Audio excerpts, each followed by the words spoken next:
Series. We are making our way to the third round of 8 here for the Tier 1 championship of Season 5. I am joined by not one, but by two Niclases.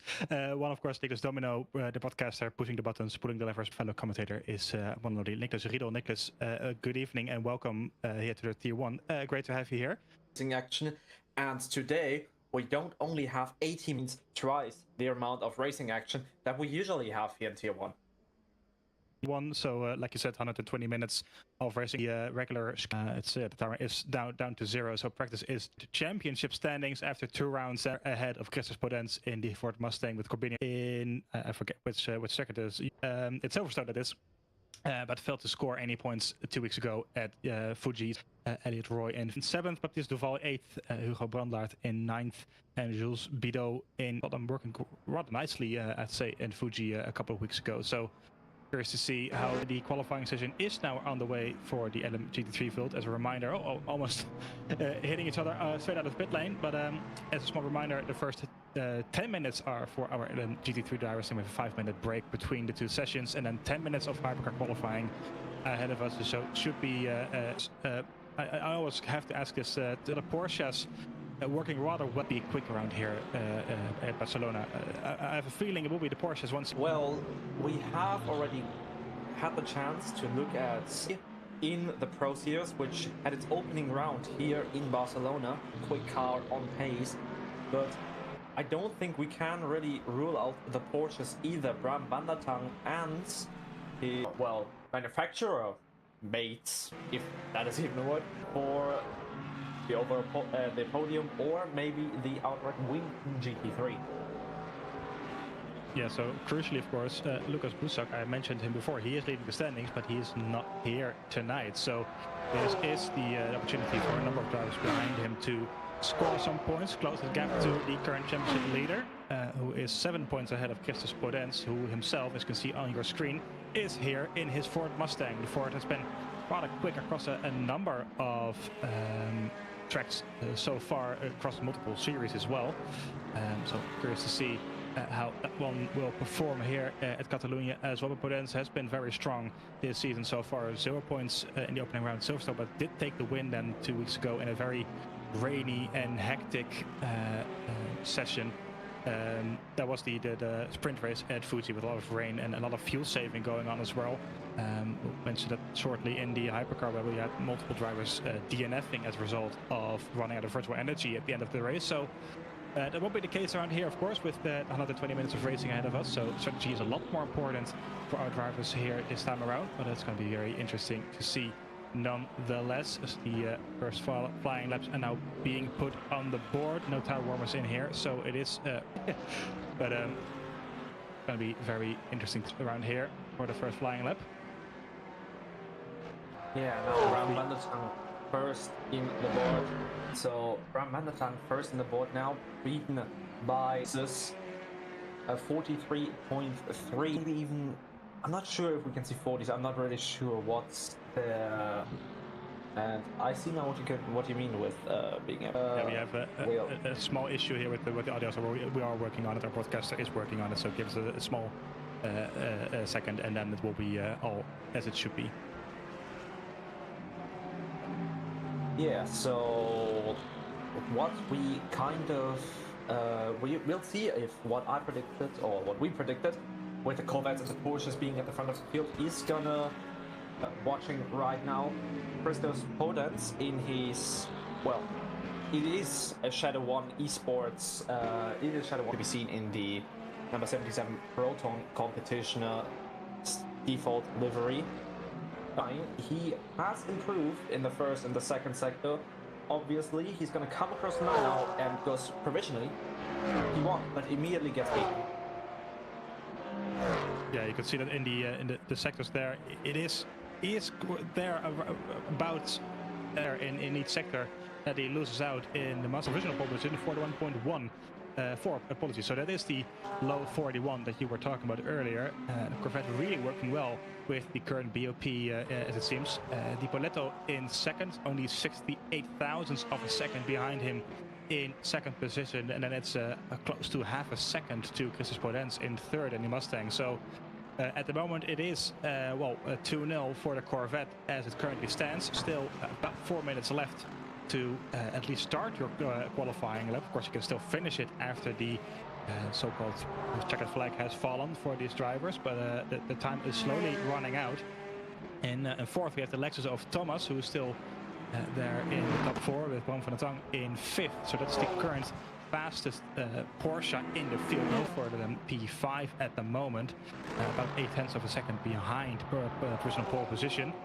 And the third Corvette in 6th with Hugo Brandlaert and Baptiste Duval behind him in the second Lexus as well. So currently it is really the Corvettes who are working rather well around here. Taking a look at the sector times yet again, Thomas Tasca, you can see him here.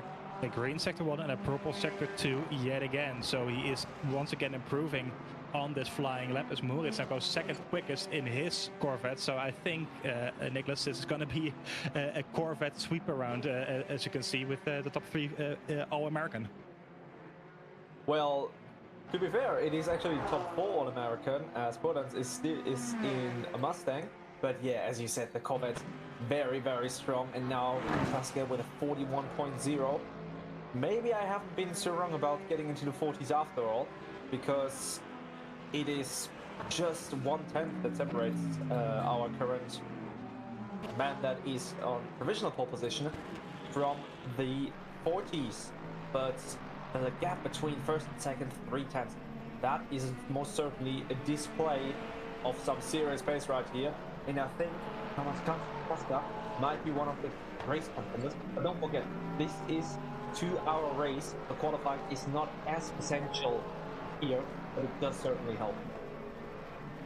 It really does certainly help. Like you said, qualifying is a lot less important with endurance races compared to sprint races, but it's still it gives you a lot less traffic to deal with at the early stages of this race. We have a brief yellow flag somewhere. Don't see currently who that one caused, but there's once again a number of drivers improving then. Marvin and Moritz, seeing here, purple sector 1, green sector 2, only a couple hundreds behind Di Pitto, who himself has got another purple sector 3. So this is a very quick lap time of Moritz once again, 6 thousandths behind Di Poletto. Now he's well over 10th in front of him in second position, about 2/10 behind Tasca, so he's not been able to overtake the P1 man, as Di Poletto now goes second once again.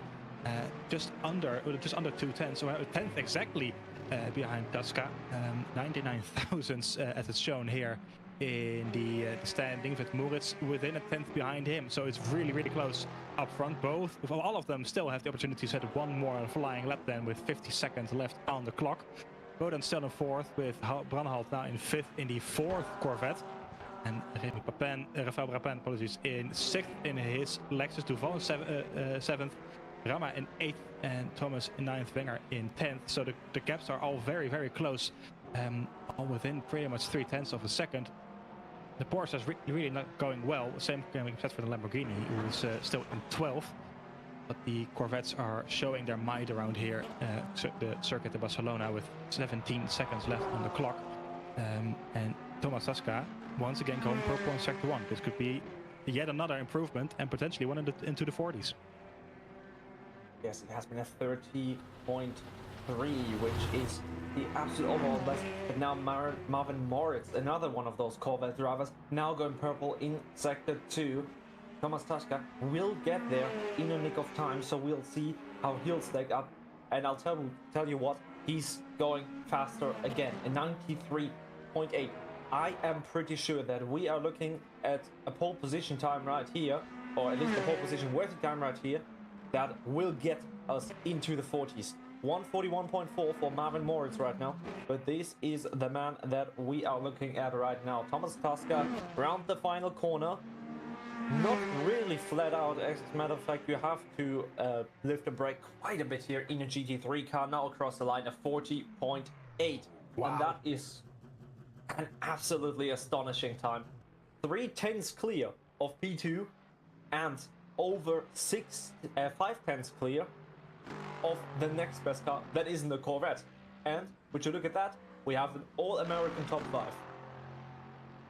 Yeah, we sure do, and as you rightfully put, so the Ford is indeed American as well, but it's a dominant performance then by the Corvette drivers, as Rafael Rapin comes home in 6th in the end, so that's his qualifying done as well. The Porsches no further than P7, but the Corvettes showing their might, showing the power, and it's a really dominant display then by Thomas Tasca, who gets his pole position and a single point that comes with it for the 3rd round of this championship with a 40.8. The only driver to get into the 1 minute 40s then in the end with Fulvio Di Poletto about 3/10 behind him. Marvin Morris 4/10 behind pole position. Christopher Prudence about 6/10 in 4th. Hugo Brandtlaat in the end, then 7/10 of a second, so still very close, of course, to the pole position time. Rémi Rapin in 6th, only about 600ths of a second behind Hugo Brandtlaat. Ron van der Tang, the first of the Porsches in this field in P7, with Baptiste Dufal in 8th. Alvarez Rama in P9 at the end, with some going off air somewhere in the middle sector just now as well, when we were seeing Tasca taking his pole position. So he's no further than P9 in the end, and Jean-Baptiste Thomas rounding up the top 10 in 10th, about a second behind. Fabian Wenger also in the Lexus in 11th, with Julien Gataga, the final driver to set a competitive lap time in 12th, about 3.5 seconds behind pole position in the 51 Lamborghini, with Elliot Roy not setting a lap time at all. So I have to say, I do think your prediction on the Corvette being strong here was spot on. So that's... I'm really curious to see how that will plan out during the race. Like you said, it's qualifying is one thing, especially for endurance rounds, but this for sure does bode very well for at least their confidence going into this round. Yeah, and I mean, we did see that in the race, the other cars are a lot closer to the Corvette in terms of, well, overall speed and consistency. And I think that we will see a lot more cars in the mix than just the 3 Corvettes at the front. At least I obviously hope so from a viewer's point of view, because more cars means more action. But now we are just about to open the fast lane for the hypercar class in just about 40 seconds roughly. And in hypercar we have 15 cars here today. As we can see here in the championship standings, still Alphonse Vellen in P1, the Finn that won in Silverstone, with 26 points, equal on points with Edoardo Di Giacomi, the Italian in his Cadillac, ahead of, well, the other Italian in his Cadillac, Amos Lauricio for Tatum Restek in P3. He won the 2nd round of the season. Gabor in his Aston Martin Valkyrie in P4, only 2 points off the leads. So the top 4 all within 2 points. Then Francesco D'Amo in P5. Then Coco Pointio in his Peugeot, ahead of Tom Demely in his other Peugeot 4LSX, 16 and 15 points respectively. Juno Miles in his Genesis in P12. Calvin Barry for Merck Sim Racing, the first of the BMWs, in P9 with 12 points to his name. And Nicholas Henkel rounds up the top 10 in the standings with, well, respectively 10 points. Looking at this qualifying session, we see that neither Alphonse Vellen nor any of the Tatum Restek Cadillacs are today us with here. So this is the chance for Gabor and Edoardo Giacomi to extend that gap over the championship rivals as much as possible. And I think that's what they're exactly going to try to do, which means I think we will see both of them up there. Well, that is for sure a very interesting prediction to make, and I have a feeling that you're going to be right about that one. As you say, the championship leader Alphonse Vellen for the 2nd round in a row, not here with us tonight, unfortunately. He took the win at Silverstone, but was not here for round 2. But still in the lead somehow after that one victory and a pole position, 26 points. So it's pretty much anyone's to grab at this point for the current lead in the championship. It's a very interesting fight with 4 drivers within 2 points. It's still very early on, of course. It's only the 3rd round. But it does bode well for a very interesting championship fight to come the following months. Also interesting to note, it's been kind of a story throughout this whole VMS Championship, this is season 5, I have to say. The wingless Peugeot, you can see it right here on your screen. This is Tom Demely, I think it is Tom Demely, one of a number of wingless Peugeot drivers.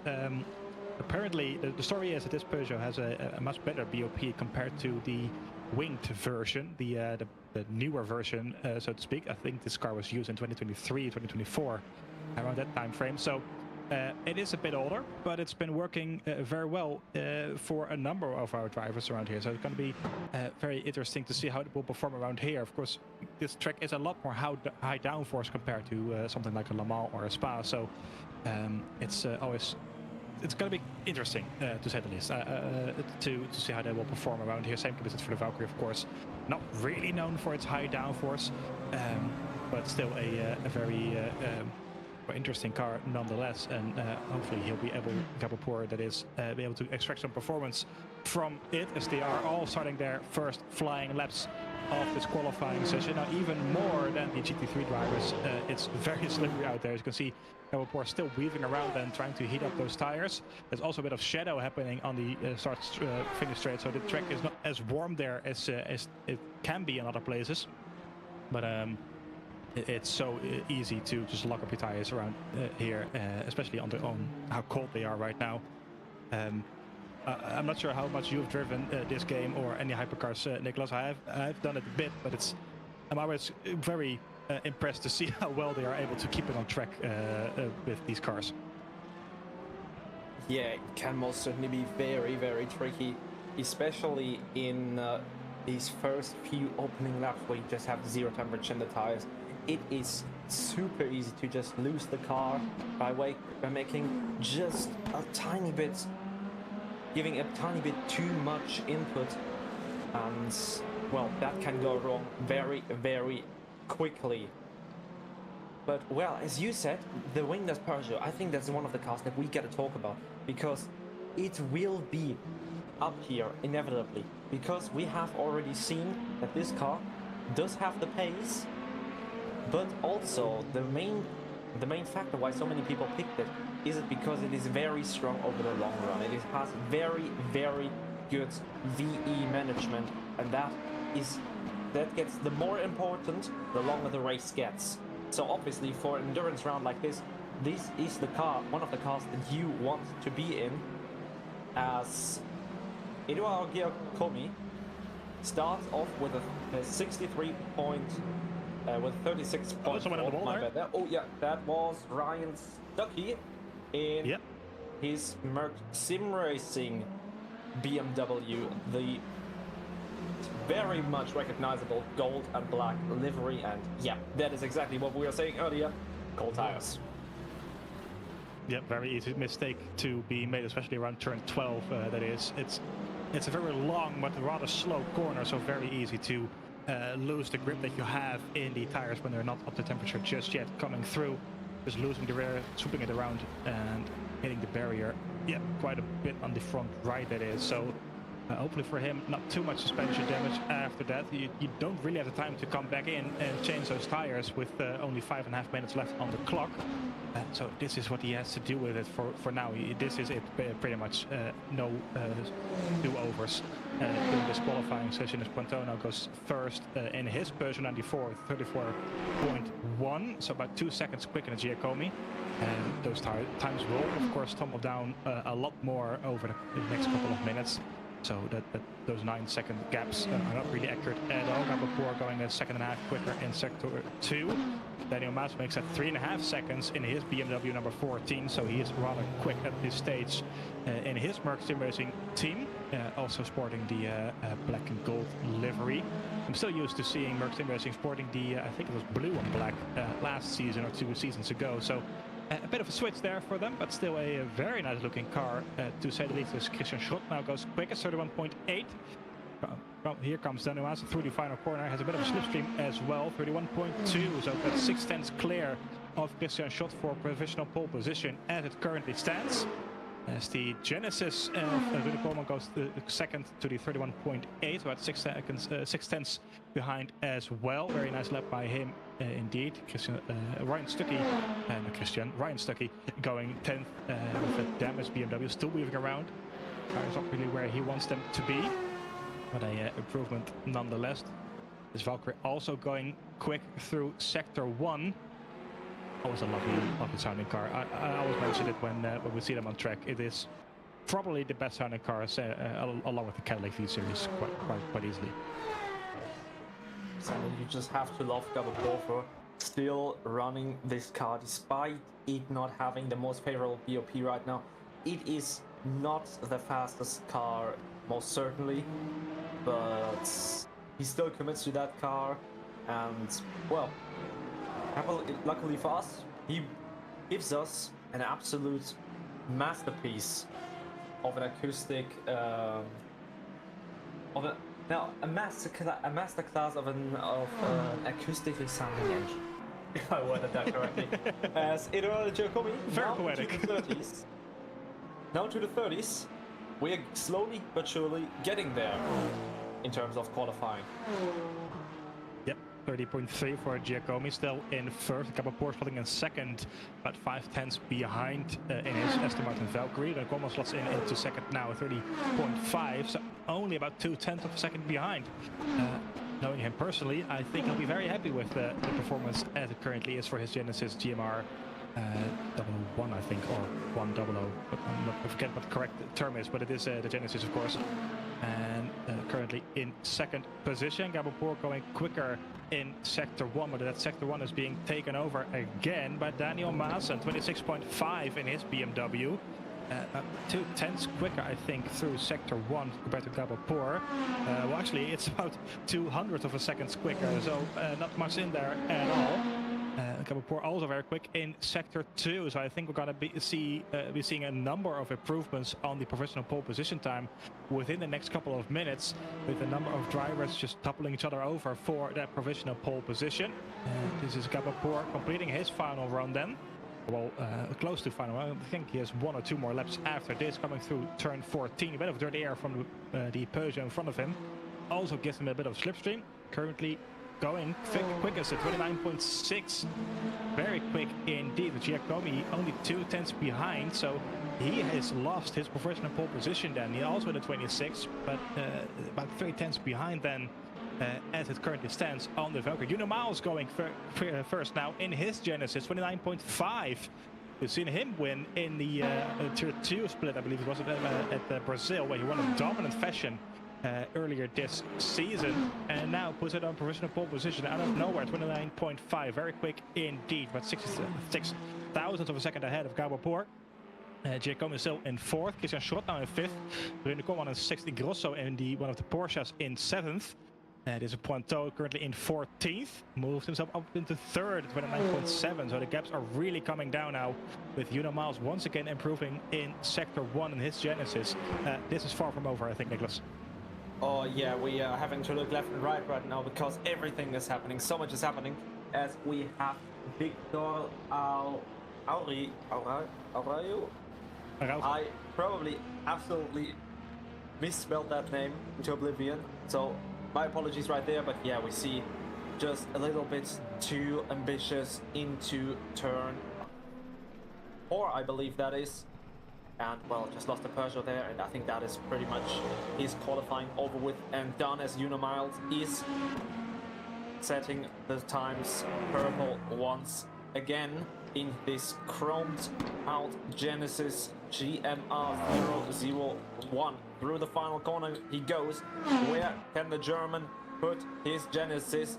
Wow. He extends his margin by 5 tenths. Niklas Henkel now with a 29.2, just very, very close behind Juno Miles, but not quite there yet. Tom Demely though in P4, currently coloring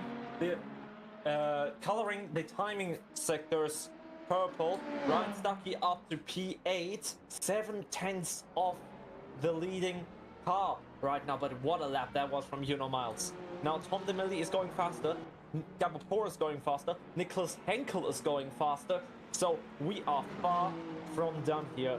The time has hit 0. So these are the final laps. Who's gonna come across the line next? Tom Deverly, he lost 2/10 in that middle sector. So unless he has an absolute giga last sector, I don't think he's improving. But Gabor, he is improving. But then again, he also needs a giga middle sector, or it will not be enough to catch this gigantic 5/10 gap that Juno Miles has. Niklas Henkel lost 3 more tenths in the middle sector. I am almost certain that Juno Miles has this in the bag. Where can Gabor put his Aston Martin? He misses out because of a track invalidation. So it's only Niklas Henkel that can do something about Juno Miles on pole position. Can Niklas Henkel prevent Miles from his pole position? No, he cannot. He has lost a lot of time in that last sector. So I'm pretty sure it is Juno Miles that is the man on pole here tonight. I have to say, I think you're correct. Daniel Maas also crosses the line for his final run. And that is qualifying done and dusted. Kind of out of nowhere, Juno Miles takes his pole position then for the 3rd round of the VMS Tier 1 series here on YouTube at Le Mans Ultimate for 29.100. A very, very quick lap time indeed. I'm lucky to get into the 32s, I think. So I'm very impressed by that. But Niklas Henkel in his Ferrari, one of the only Ferraris in this field, then about a 10th behind in 2nd position. So very good job by him as well. Gabor in the Valkyrie 22, but half a second down on pole position. Still a very competitive lap time. We're talking about how the Valkyrie doesn't really have the best BOP as it currently stands, but he manages to slot it in to 3rd position. So great job by him. Lasse Trisciani in 4th, Tom Dimedy in 5th, then in the number 1 wingless Peugeot with Daniel Maassen in 6th in the BMW. Eduardo Di Giacomi in 7th in the end, so I think he'll be a bit disappointed by that. 7/10 of a second behind. He is currently 2nd in the championship level on points with Alphonse Wellen, who of course is not here tonight, so I think he'll be a bit disappointed with that. Coco Pointao in P8 in the 94 Peugeot. Then in 9th, Ryan Stuckey also in the BMW after that earlier spin that we saw at the beginning of qualifying. Christian Schrott then running up the top 10, just over a second behind in the 44 Peugeot. Rune Kolman in 11th in the Genesis, only a couple of hundreds behind 10th then. So the 24 starts from P11 with the 2 Porsches behind him. Federico Ingrosso in 12th in number 4. Also only about 200 of a second behind P11 with Giacomo Tessera in 13th. Alessandro Sterle in 14th then. Jeremy Barrault in 15th and Victor Araujo in P16. And that sets the grid then for the 2-hour endurance round here at the Circuit de Barcelona, Catalunya. And as you might be able to see, it is raining. There we go. It is raining with a 70% chance of rain for the opening slot of this race. And as you can see, it has come to fruition. I know our drivers will like that very much indeed, but it is currently raining cats and dogs, as they say. It will decrease over this time, but it's going to be very spicy indeed, I think, for the first opening laps of this race. Well, that is almost going to be certain. Turn 1 in Barcelona, that is going to be an adventure, surely. Barcelona is not really known for one of these tracks that you have a lot of rain on. Obviously, we are here in Spain, so you kind of expected a little bit of a warmer climate. And I think that was what a lot of these drivers were expecting when the calendar first released. But this does certainly change things around quite a bit. And luckily for us, it's going to make this race more interesting. Because obviously, in the rain, you have completely different strategies. You have to use completely different braking points, completely different lines at times. And also, you can save virtual energy so much more. So, whether in Hypercar or in GT3, this race will most certainly be one of the most exciting ones in this whole season.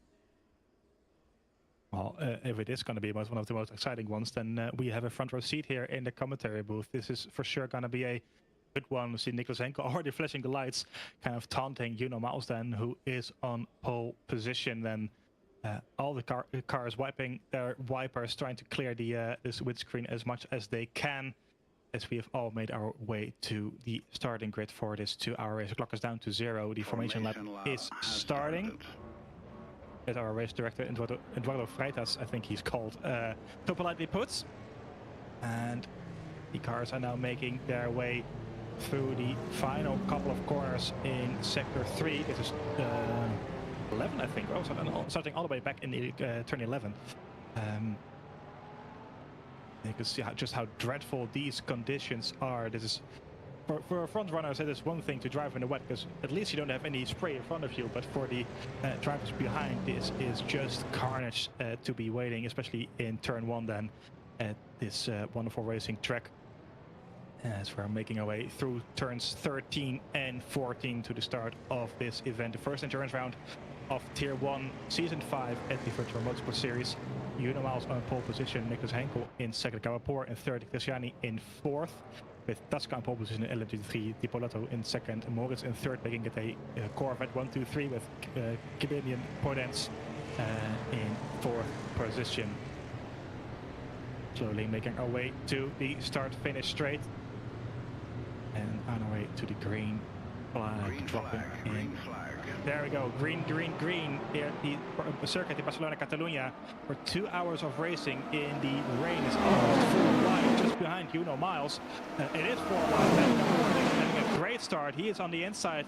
Then Miles, all that bit of wheelbanging going on. Miles is being swamped. Henkel has a spin, taking out both Gabapor and another driver there. So a number of front runners already tumbling down the order. Miles is down to second position, with Giacomi now in third. At first, he started in P7 after qualifying, but he's currently leading this motor race with Miles in second, Tom Demely in third, Cristiani in fourth. Number of drivers also tumbling down in LMGT3. A lot of carnage happening there. Tom Demely now in second position, with Miles falling down even more. He has no confidence in this rain whatsoever. Even more contact being made there. Miles pushed off the grass 4 wide then into turn 5. And it's carnage happening all over. Miles now down in 7th position behind Ryan Stuckey, and just ahead of, I think that is Daniel Maase. Other way around, Daniel Maase is just in front of him. He's now behind both MCR cars. Oh, that's a spin. That's Riedel Kolman in his Genesis, spinning around in the rain as well, being hit by one of the GT3 cars. And Tasca is still leading in that competition, with Podence now in second, Moritz in third, and Brandlein in fourth. So Di Poletto having a spin as well, I think, currently in P8 after qualifying in second. Carnage all over the place. Sturla also going off then in turn 7 and 8. And Henkel is in 14th, starting in second. So impressive, just behind Miles. We're now down in 14th, 16th even in the hypercar field. The car is crabbing as well. He has a lot of damage. I think that's pretty done and dusted already. It is almost 5 wide into turn 1. That doesn't really work. I think Henkel just misjudged his braking point, as you put, Niclas. It's so tricky in the rain to choose a correct braking point, taking out a number of drivers, and pretty much nowhere to go for anyone. Yeah, absolute carnage, and that was exactly the problem that we would face if Miles did mess up the start, as we also Christian Schrotz getting spun. Oh, and collected by another one of the Peugeots. I think it is one of the winged variety, making sure to not impede any of the following GT3 cars there. But yeah, what a horrible, horrible scenario this is for Gabapor, the man who is currently P3 in the championship, who is looking to gain some points today.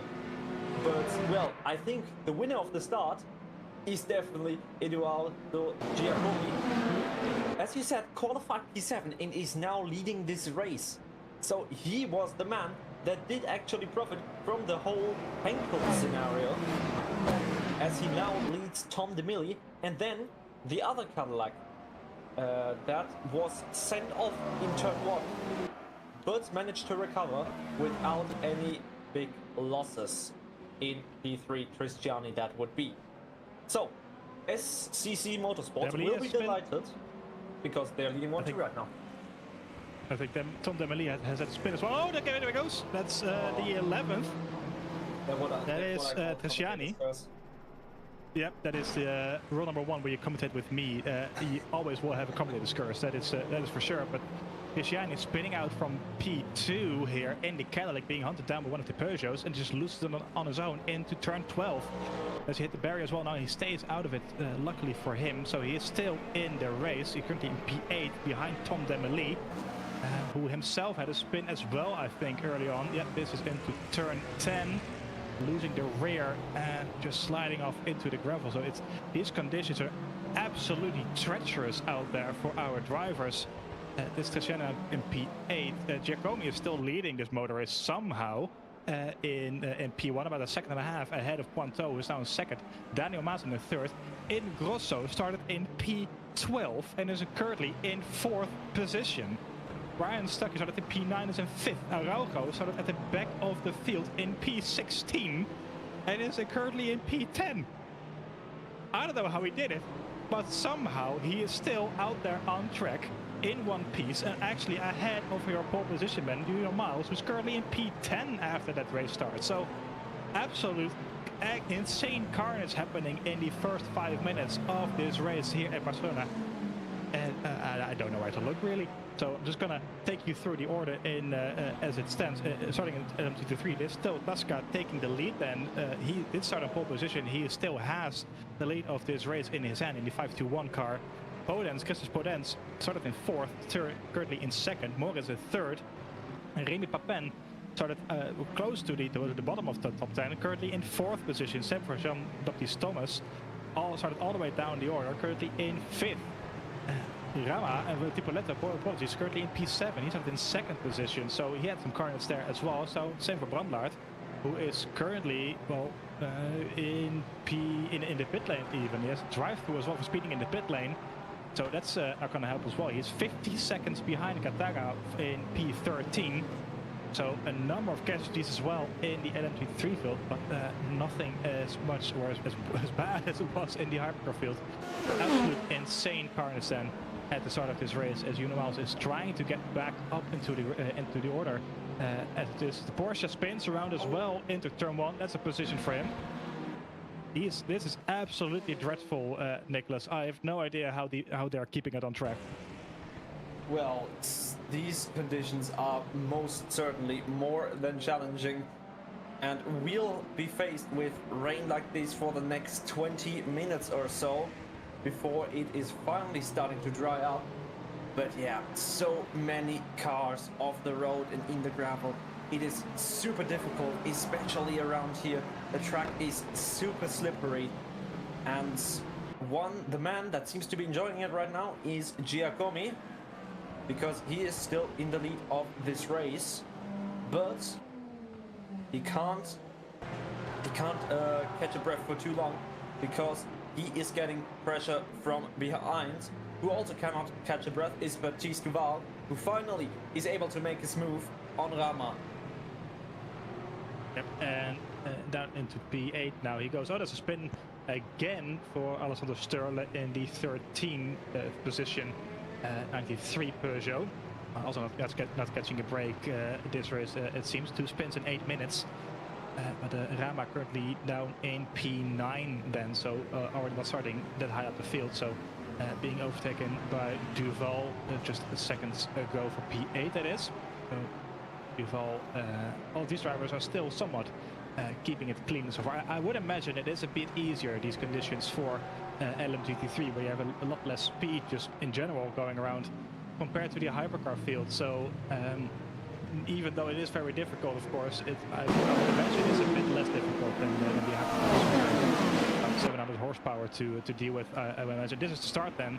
That's Giacomi hitting Gabopour, that's not Giacomi, Ricciani, I think, hitting Gabopour as well, and then Henkel behind, just locking up the rear and spinning out and taking both of them out of the early contention as a result. So a lot of carnage, a lot of tears flowing, I can imagine.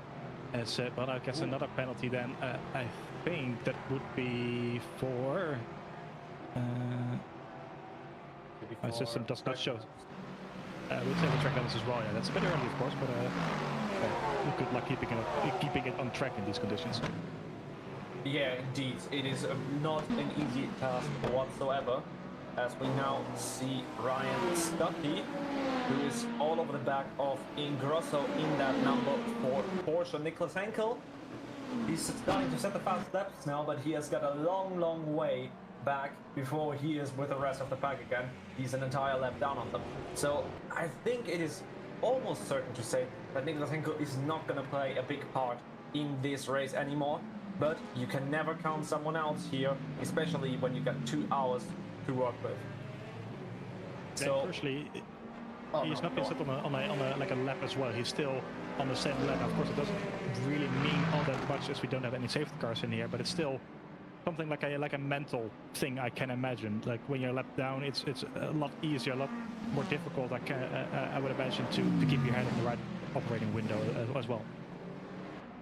Yeah, that is most certainly the case. Racing itself, sim racing itself, is mentally equal as challenging as real life racing.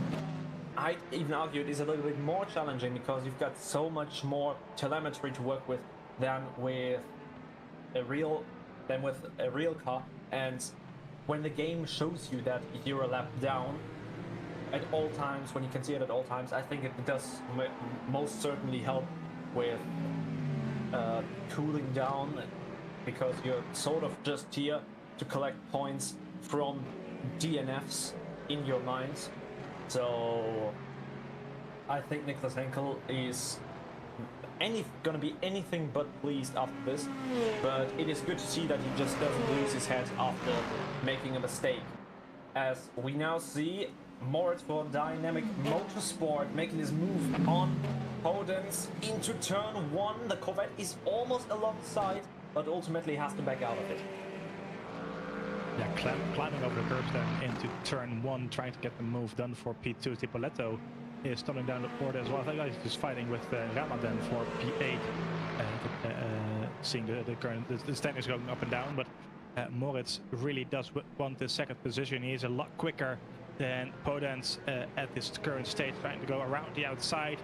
Not enough grip just now, or just here, to get that move done. Now on the inside, which will become the outside for turn 4 and 5. This is turn 5. It's the rear of him as well a little bit. Christoph Podence really under pressure then for Moritz, who clearly has a bit more pace in the tank in that Corvette car. Currently in 3rd position, forcing him wide on several occasions. So I would imagine this is only a matter of time before he gets past. There we go, around the outside, and he goes. This is not really a place you want to go for a move, let alone in the wet as it is. But he gets it done. An amazing move into turn 9. Gets it done and move himself up into 2nd position. Christoph Podence out into 3rd. Well, not under pressure by Remy Papin for 3rd position. Remy Papin in the Lexus, having the fastest lap of the race as well in LM GT3. Trying to move himself up to the podium positions here in the opening stage of this race. Only 12 minutes done for this race. Still a lot of action to go, and Remy Papin is looking rather quick and comfortable in these conditions, I have to say. I think it will be only a matter of time before he is trying to get the move done on Christoph Podence in 3rd. But Moritz has gotten by. It's once again a 1-2 for the Corvettes in LM GT3.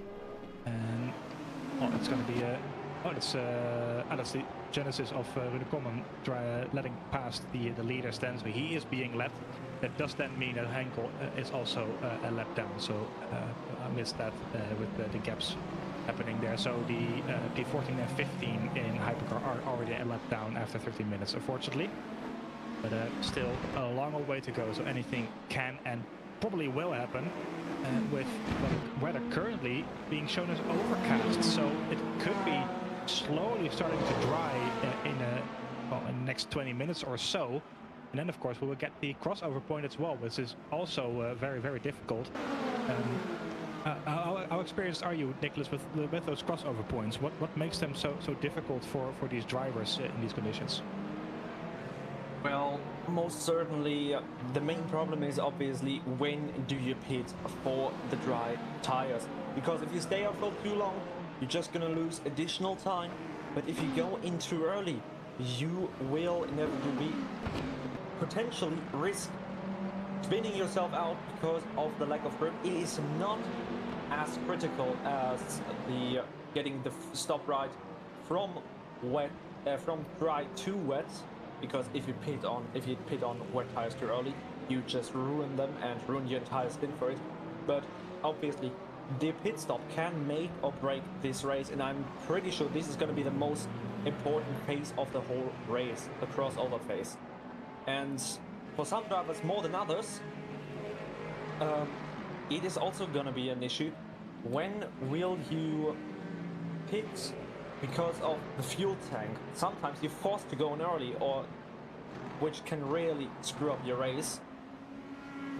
And I think it's even going to be an even bigger issue in the hypercar class than those GT3s, as we now see a part still on the back of that Ford Mustang, not really finding his way past the Ford, notoriously fast in a straight line. But I sense that something might be coming on by Rapin on this lap. As the wipers are now turned on as well on the front screen of the cars coming by. So the rain has indeed stopped now, so it's only going to get drier as the time will progress. This is Miles trying to get the overtake for P7 on Trisciani. Miles, of course, started on pole position, but has a lot of work to do now to get back up into the podium paying positions, let alone the victory at the end of this motor race. So a lot of work for him left to do, but he is looking a lot quicker out there. Last lap was his personal fastest lap of this race, 45.9, with Trisciani doing 46.2, so it's about 0.3 of a second there, as Riedel has made his move on Christus Podence for third position in LMGT3, coming out of turn 9 as well. So again, Podence being overtaken there. And Riedel now up into third position. The Lexus moves. The replay then of that overtake. This is turn 7 and 8. And just has a lot better run coming out of 8 then. And down the inside he goes on the Mustang. He does move himself off track after that. So I'm wondering if Christus Podence will have something to say about that and wants him to get the position back. But currently, as it stands, Riedel is in third position, about 0.5 of a second ahead. As the hypercars are now overtaking the LMGT3 traffic for the first time in this race. That gap between the leaders, Giacomi, only 0.6 of a second to Pointeau. So that gap has come down rather significantly across the last couple of minutes. And it's only a matter of time when Pointeau will try to get that move done for the lead. Of course, the Peugeot has been looking quick. Daniel Maassen in third has dropped back significantly, about 3 seconds now, and is only a 1/10 of a second ahead of Araujo. Apologies, Ingrosso. This is Araujo. He currently in P6, the Peugeot. Started in 16th for reference, so he made up 10 positions at the start. And Giacomi, oh, he has been overtaken. Giacomi currently in second. He was off the track right there. Has there maybe been contact between him and the Peugeot of Coco Pointeau? We do not know yet, but Giacomi has seemingly left the track, and I think he just understeered wide. We're gonna have a look at it again.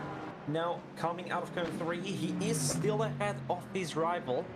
Now making his move, the two Lexus fighting behind him, and yeah, he just goes way too deep into the corner. And Pointeau had absolutely nothing to do with that. But at the end of the day, it is that very man, Pointeau, that is now gonna grin from one ear to another, because he's ahead now.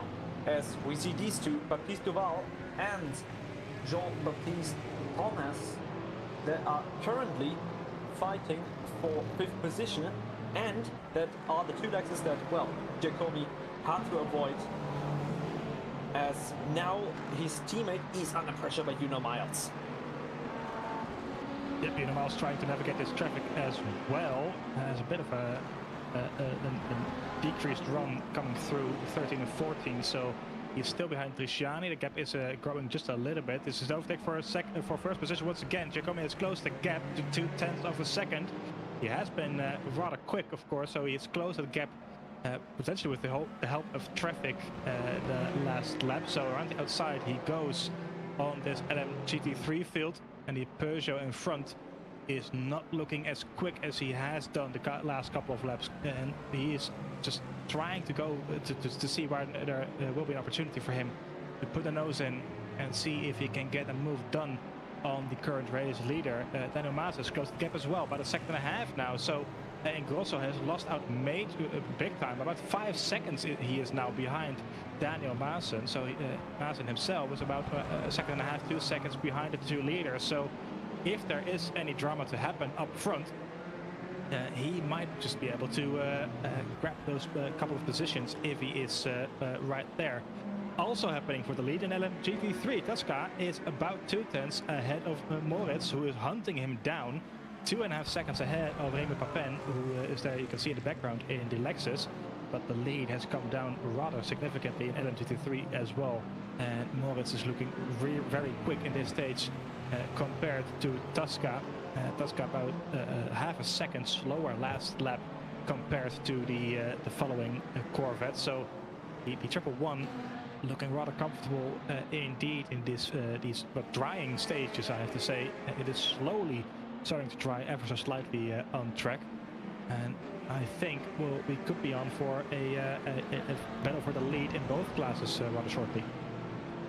Yeah, most certainly these lap times are getting quicker and quicker, especially in the hypercar class. Niklas Henkel improving second after second, which does make what happened earlier even more painful for him, as we now see the 5th place car in hypercar, that would be Ryan Stuckey, passing our Corvette driver here in P2. That would be Marvin Moritz in his dynamic motorsport Corvette, and the lead at the front of the pack in hypercar is starting to come down again.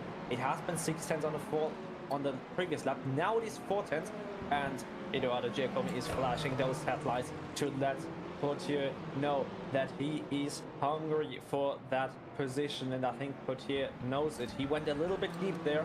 Giacomi didn't quite get the run, but now would be a good chance, but I think he's a little bit too far back, so he will probably try again on the next lap, as we can see that we are getting into the 43s on the Ferrari side of things. Yeah, those lap times really are tumbling down now. Gino Maus is still just behind Araujo at this point, so there's been a couple of position changes in the hypercar field. Tom Debelin now in 9th, Gabor Poor still in 10th. Araujo has lost the position to Tiziani, I think, so he's currently down in 7th. Grosso still in 4th in the Porsche, which is very impressive indeed. Pantone from purple, 43.8, about 2/10 quicker than Giacomi last lap, so he is putting his pedal to the metal, as they say, and putting in some good lap times right now. I was going to make a point, but I completely forgot that point. Anyway, Unimals still hunting down the back. Of course, we've seen Unimals, he has very good pace, as qualifying proved about half an hour ago, but this is overtake for the lead, by the way. Moritz on the outside of Tasca, just not confident enough on the braking. Tasca going very defensive into turn 1, taking a bit of a wet line potentially there, trying to cool down the tires ever so slightly. He's still ahead of the 111 for the moment. Something might be coming up now. I have a feeling that Moritz really is a lot quicker than Tasca at this point. Yeah, I do agree. Now he sends it around the outside. Can he find the grip there on that outside line? You can see the rear trying to snap not once but twice on him, and I don't think there is any grip on that wet line. So we all know that the more cars drive over a line, well, the quicker it dries, and this is exactly what's happening here. So this is a stage where overtaking is very, very difficult through corners. You have to do it on the straight because there is so much standing water on some of these apexes. And now Gabaport wrestles his way past Moritz, and I don't think he'll be happy with that, because that definitely compromised his run and potentially took him the chance to attack the lead car in LMGP3 on this lap. But now we'll see what Juno Miles can do behind that Peugeot of Aranjo.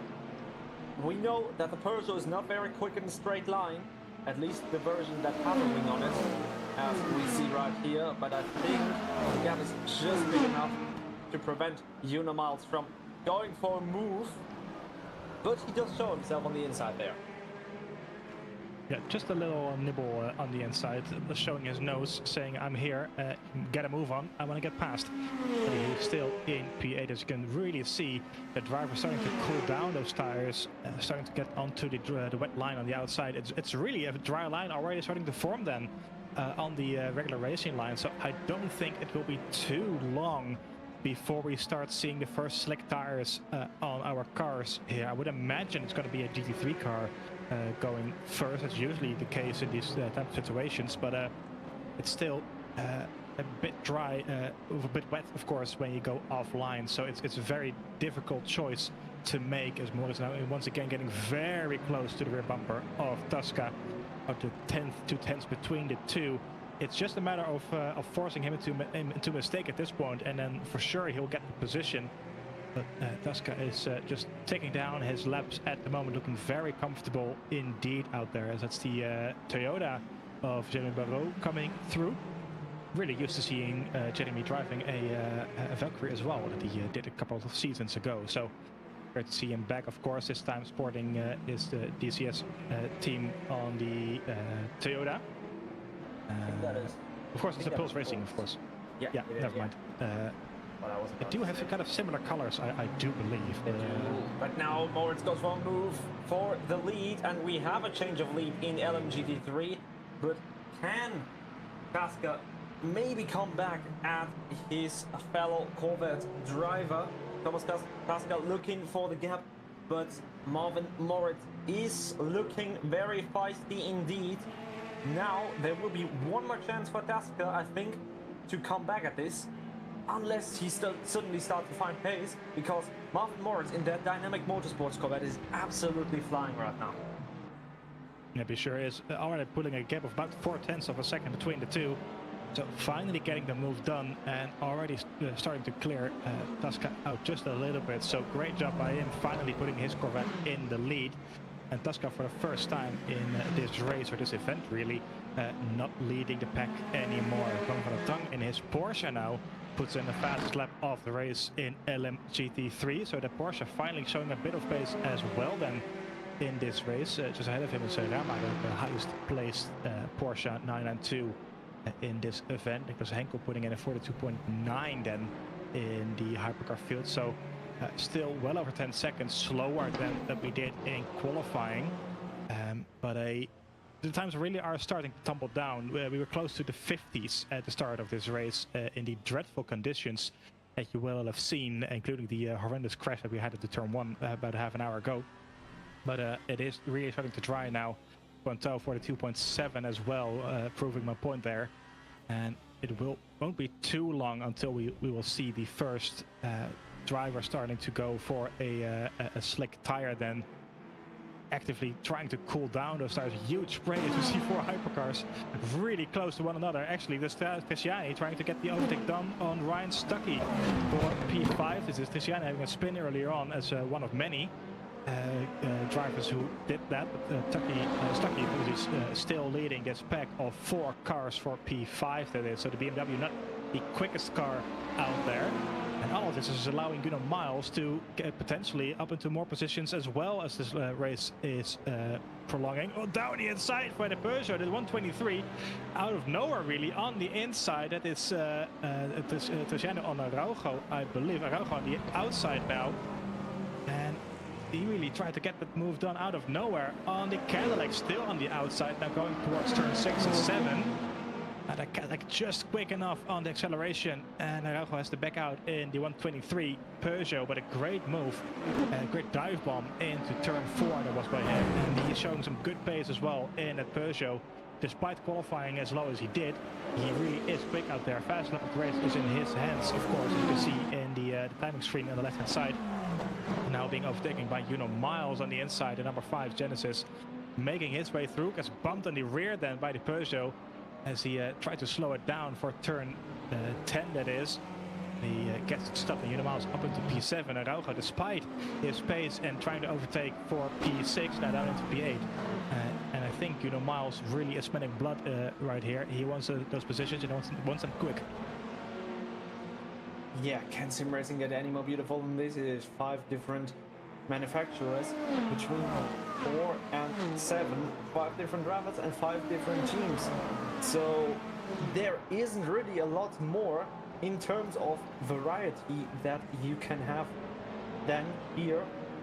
What we're experiencing right now, as now Gabor is starting to close in on this pack in front, but he's still a long way back. But we still have over 90 minutes to go, so 1.5 normal rounds, if you will. So we are definitely on for a lot more racing right here, and I think we could see Gabor coming into play in these later stages of the race if he keeps the pace that he has right now. The real question is, of course, when do you take that gamble? We've been talking about it for a number of times now. Morris once again puts in a fast lap of the rest LNGT3. When do you take that gamble? What do you think? Will there be people just extending this stint and trying to go as long as they can on the current tank of fuel and energy that they have? Or will they be trying to go as early as they can? Well, we will most certainly be seeing most of both strategy approaches. We have, like at the front, you can see 56% on that Peugeot of Pontier, so he might be pushing a little bit more because he wants to get to this overlapping window as quick as possible and have the car as light as possible, because he'll have to pit stop anyways.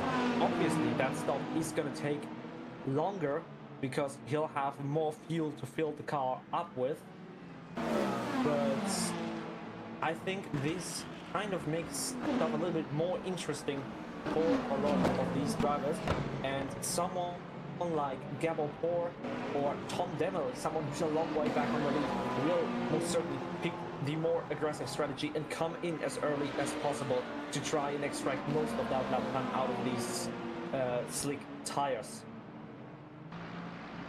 Well, only time will tell, of course, and we will see within the next hour and a half. As you said, 30 minutes done. Still an hour and a half to go in this race here tonight. Miles still hunting down Cristiani for what will be 6th position. Just behind him, Araujo is still really close to this pack. He does get hung up a bit by Kataga there in the Lamborghini Huracan, but he is still following this pack rather nicely indeed. And Ryan Stuckey up front in the 45 is just putting his laps in, and he's driving rather well at this point. He is making almost no mistakes. I haven't seen him just yet, and he is just driving the way he wants to. Actually, I think he's closing the gap just a little bit to Ingrosso as well. The Porsche in front, about 2 seconds ahead. I'm still kind of surprised that the Porsche is there. It's not really a common car anymore to pick, as sad as it makes me. But still in fourth, a rather good position for it to be at the moment. Ponto once again puts in a fast lap of the race. Giacomi only a couple of thousandths, a couple of hundreds behind him in second position. So the field, the top of the field is really starting to tumble these lap times down. Same of course for Moritz in the lead LMGT3. Araujo though on the hunt once again for Miles. That poor Peugeot is looking rather quick indeed compared to the Genesis. Roughly the same lap times. Actually, Araujo 3/10 quicker than Miles, 4/10 quicker even last lap. So both of them putting in their fastest lap of the race. But the Peugeot is seemingly loving these conditions as they currently are. Yellow in sector 3. I think that's Jeremy Barreau in the 13. Yes, it is. 201, apologies. Let's have a look at that. See what Oh, just a little bit too much curb, and there's nothing really you can do. The curb just is going to be very, very slippery in these conditions, and Christian Schrott is having to do a lot of avoiding action right there. It is a very good thing that Barot didn't move. That could have given him... That could have brought him into a lot of trouble, but, well, those tires are most certainly not going to feel as comfortable as they did before that spin. But luckily for him, we're closing in on the pit window lap by lap. so he's not going to have to go too long on these tires. And as we can see now, on the racing line, there's almost no spray whatsoever more. So I think just 2 to 3 more laps, and we'll see the first people approach this track on slicks. Yeah, well, for sure, keep a close eye on that indeed. And as you said, it's a good job by Barrow to hold his brakes coming out of that spin and make sure everyone around him could just make the pass easily. So great job by him. Miles now at 41.6. So we're slowly creeping towards that crossover period. A very quick lap time indeed in these still very, very tricky conditions. Ricciani ahead only 2/10 slower. Same for Araujo, also about 2/10 slower at the moment. So it's pretty much nothing between these guys. It's just a matter of taking down the laps and trying to force the other one into a mistake. It's Stucky making his way past the GT3 field. Porsche there has seen better days as well. The number 11, so that's Rama, looking rather beat up at the front of the nose. Oh, speaking of beat up, almost a train wreck there as Miles sweeps around the outside of Stucky. I think Stucky was kind of stuck behind the Cadillac up front and loses a position as a result. Also flashing lights by Araujo, who's now around the outside as well into turn 7 and makes it work as well. Really nice move by the 123. Stucky losing a number of positions then in the rather short period after being held up just up front by Ricciani, I think, who got caught out by the traffic. The Miles up to P6 then after that overtake, and only a couple of tenths behind Ricciani, who himself was within 2 seconds of Ingrosso just up front, who is being held up by this traffic as well. Now moving through on Bram van der Tang in the DCS Porsche. That is a DCS Porsche. I know no one wanted to see one, but all of it's working wonders for Miles up to P6, and I think Ryan Stucky is not going to be happy about that. No, not at all. I think, as you said, he got stuck there between the GP3 traffic and the Cadillac of Trisani in front, and well, that lost him not just a lot of positions but also a lot of time. Now let's have a look at that. Here we see him approaching the corner. He's still ahead. Has he perhaps just outbraked himself? He tries to get around, to go around the outside of the Corvette. Has a little snap. Yeah, he has a little, well, kind of a massive snap actually, but does manage to save the car. But obviously, with the field being this close together in this part of the track, he's going to lose a lot of positions right there. As now Miles is setting his eyes on the Peugeot that is just driving in front of him. And maybe that could be his ticket into the top 6. I think actually Araujo overtook Miles just about now. So this is Miles ahead of Araujo. Same spot as the lap before where we saw Stucky making a mistake. And down the inside he goes, the 123. Bit of an aggressive move, but he makes it work. And, well, gets the job done rather nicely into turn 4 and 5. That's a great move by Araujo. Moves himself up back into the top 6. And Miles back in P7. So that's a really nice move by the 123. Really showing that he's got some good race pace in that Peugeot. And that he's worthy of a top position in this race.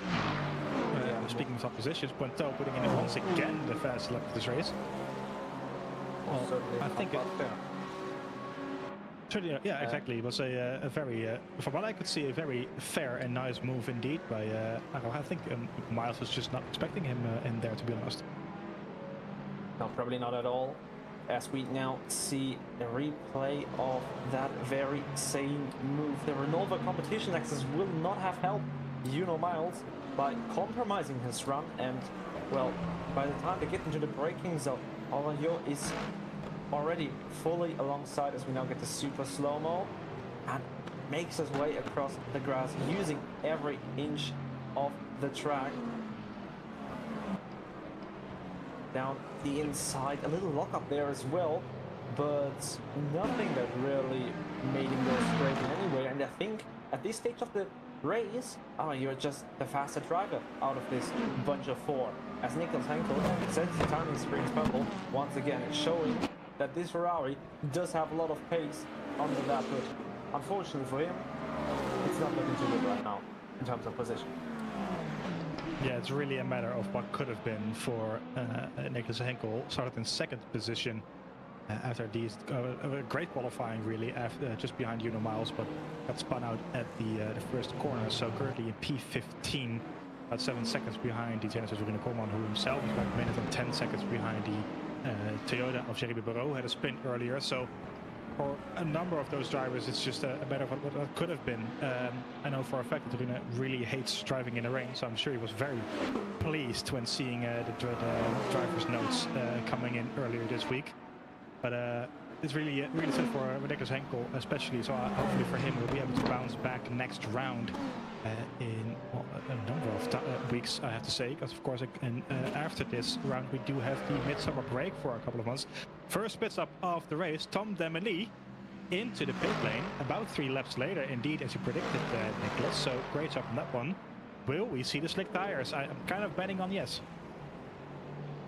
Yeah, same here. Tom Demely, one of these people that is really, he doesn't have to lose a lot, and as we can see, he did put on a fresh set of medium compound tires.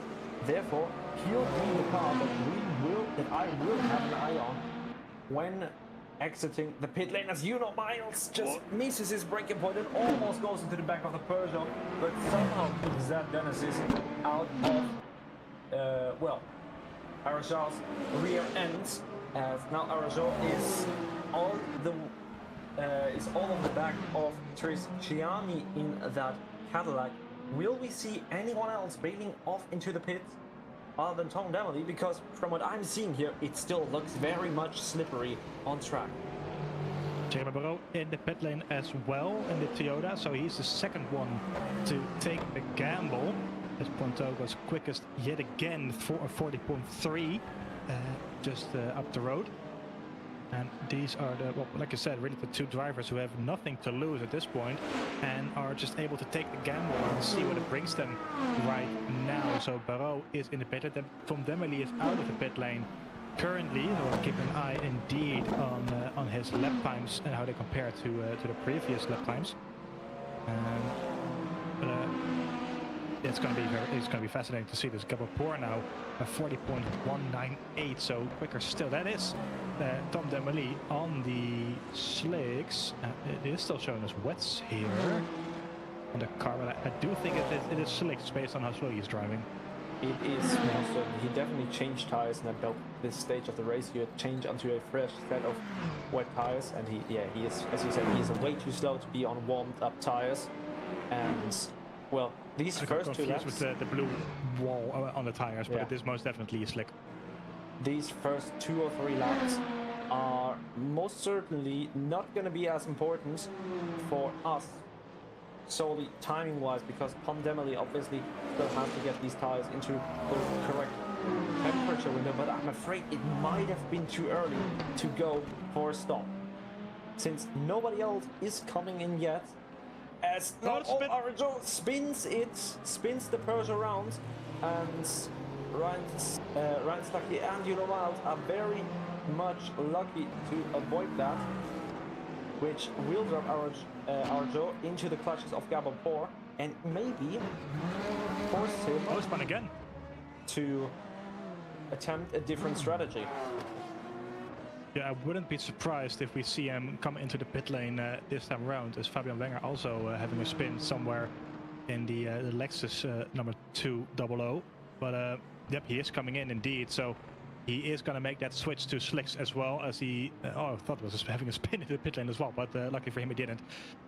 Coming in with the Peugeot number 123. So 2 spins for him, then in 1 lap, losing a number of positions as a result of that. You see Riedel then, this is Fabian Wenger in the GT3 Lexus. So he had a spin as well. This is turns 7 and 8. Just a bit too much curb then on the inside. Losing the car as a result. In these tricky overlap conditions, that is most certainly something that will happen, as we see now the lead car of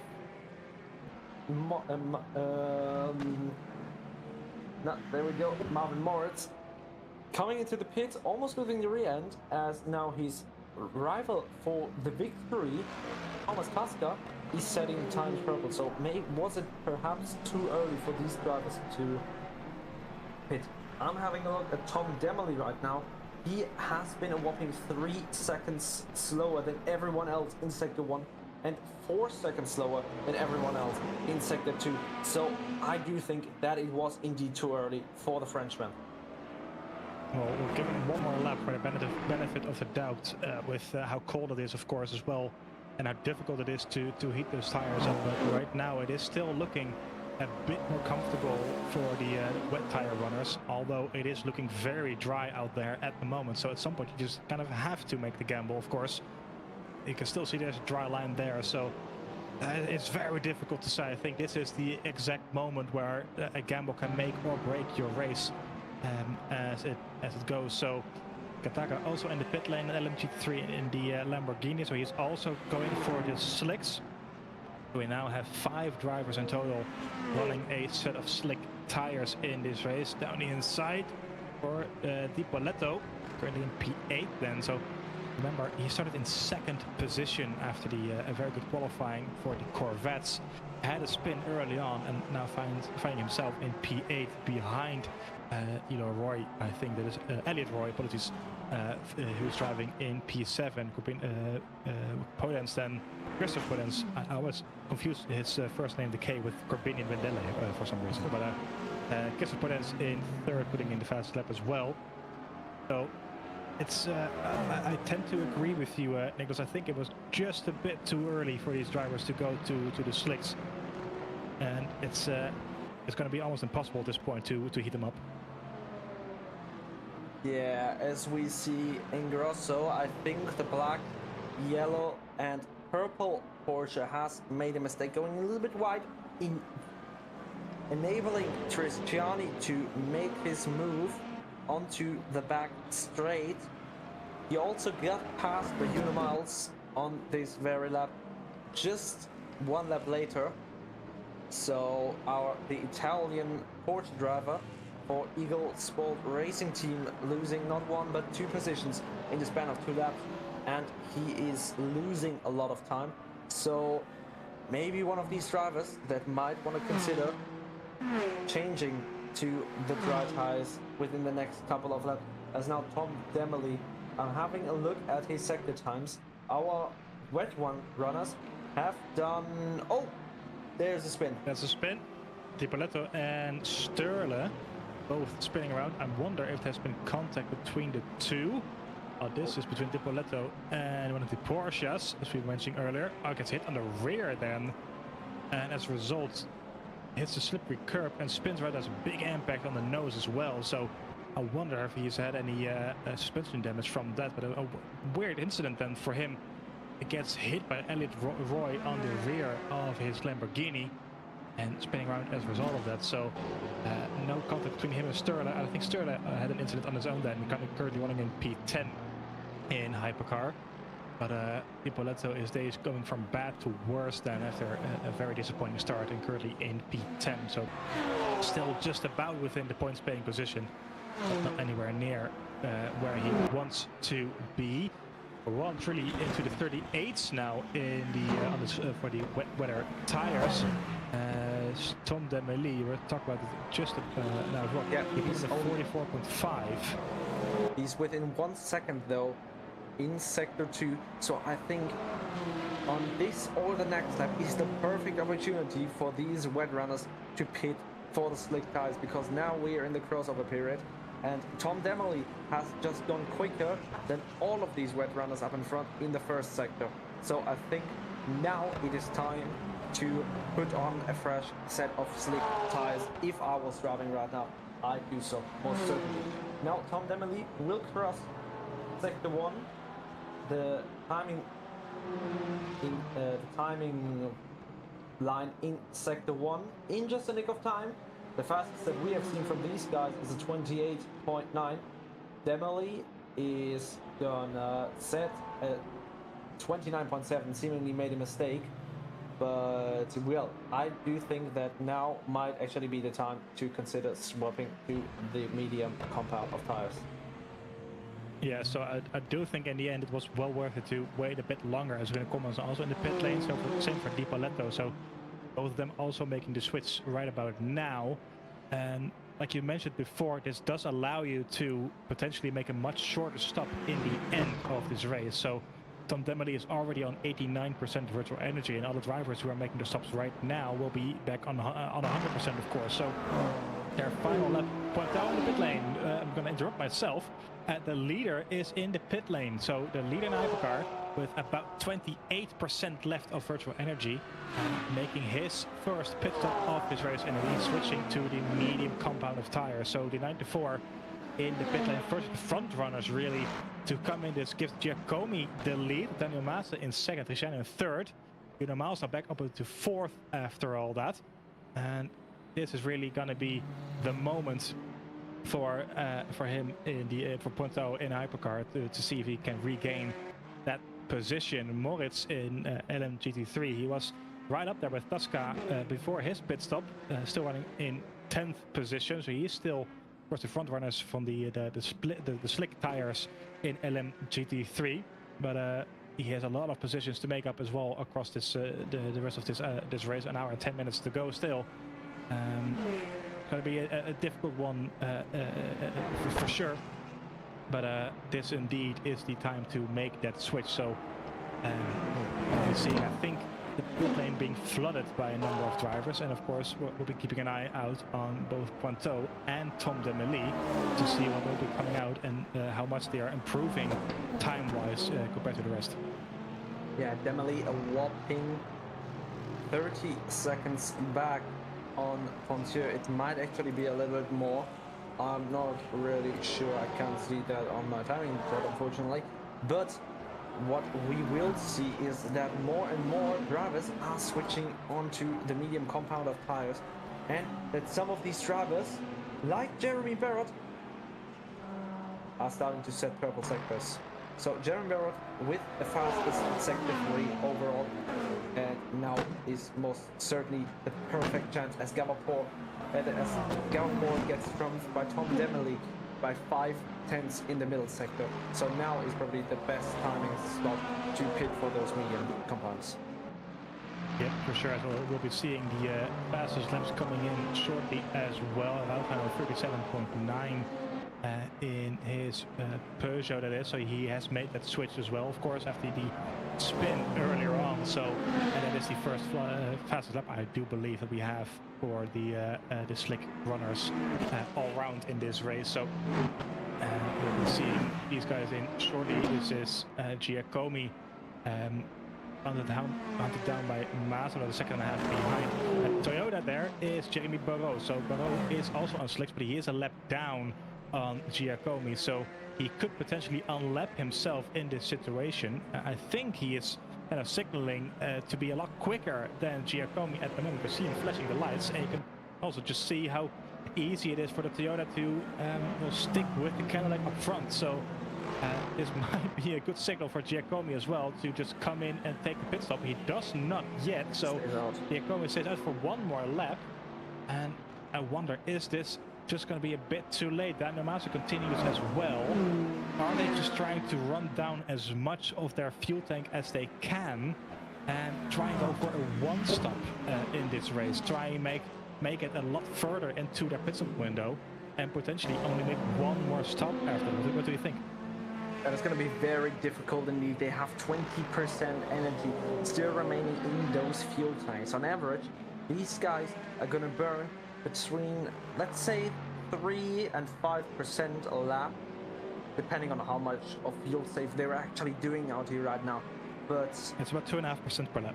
2.5%. So it is indeed a lot. It is indeed a lot more than I thought it was. But obviously, that fuel save is just gonna go.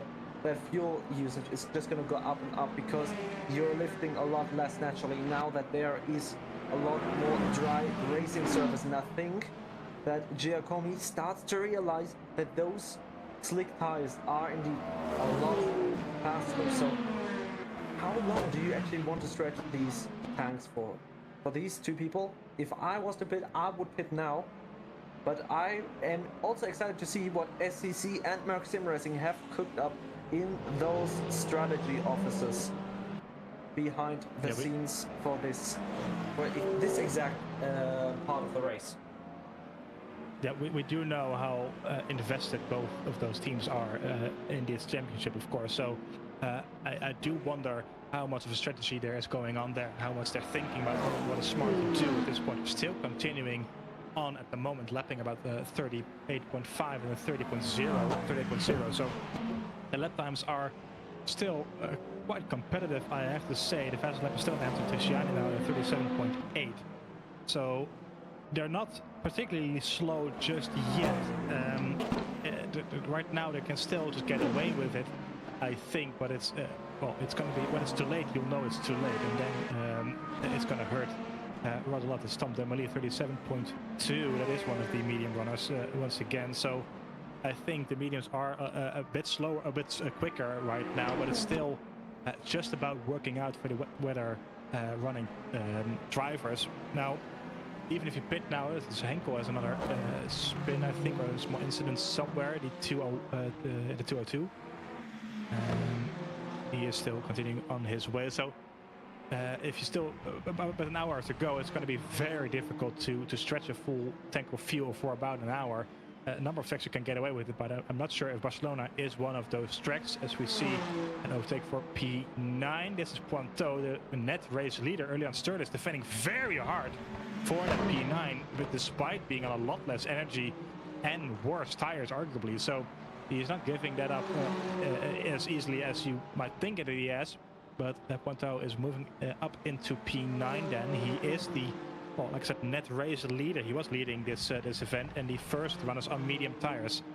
So in the replay, moves to the outside. Sturle just kind of forces him to the outside. A bit of wheel banging going on there. Not really sure why the 93 was being as rough as he is. Maybe just from friendly love taps, but Pointeau gets past nonetheless. Now Nicholas Henkel is up next, who is no lap down, but he is one of these wet runners that are fairly comfortable in the wet. It's Nicholas Henkel. Oh, that is another commentator's curse. And oh, that was very, very... Actually, that was very, very lucky of Sturle right there to avoid that one. As we now see, well, Henkel making the switch to mediums now. And attempting to try something with the race that, well, is kind of in shambles as of now. But well, I think it out in front in GT3, Tasker still leading the way on his wet tires. When does he want to pit? As we now see our hypercar leading pit stopper setting the fast step of the race.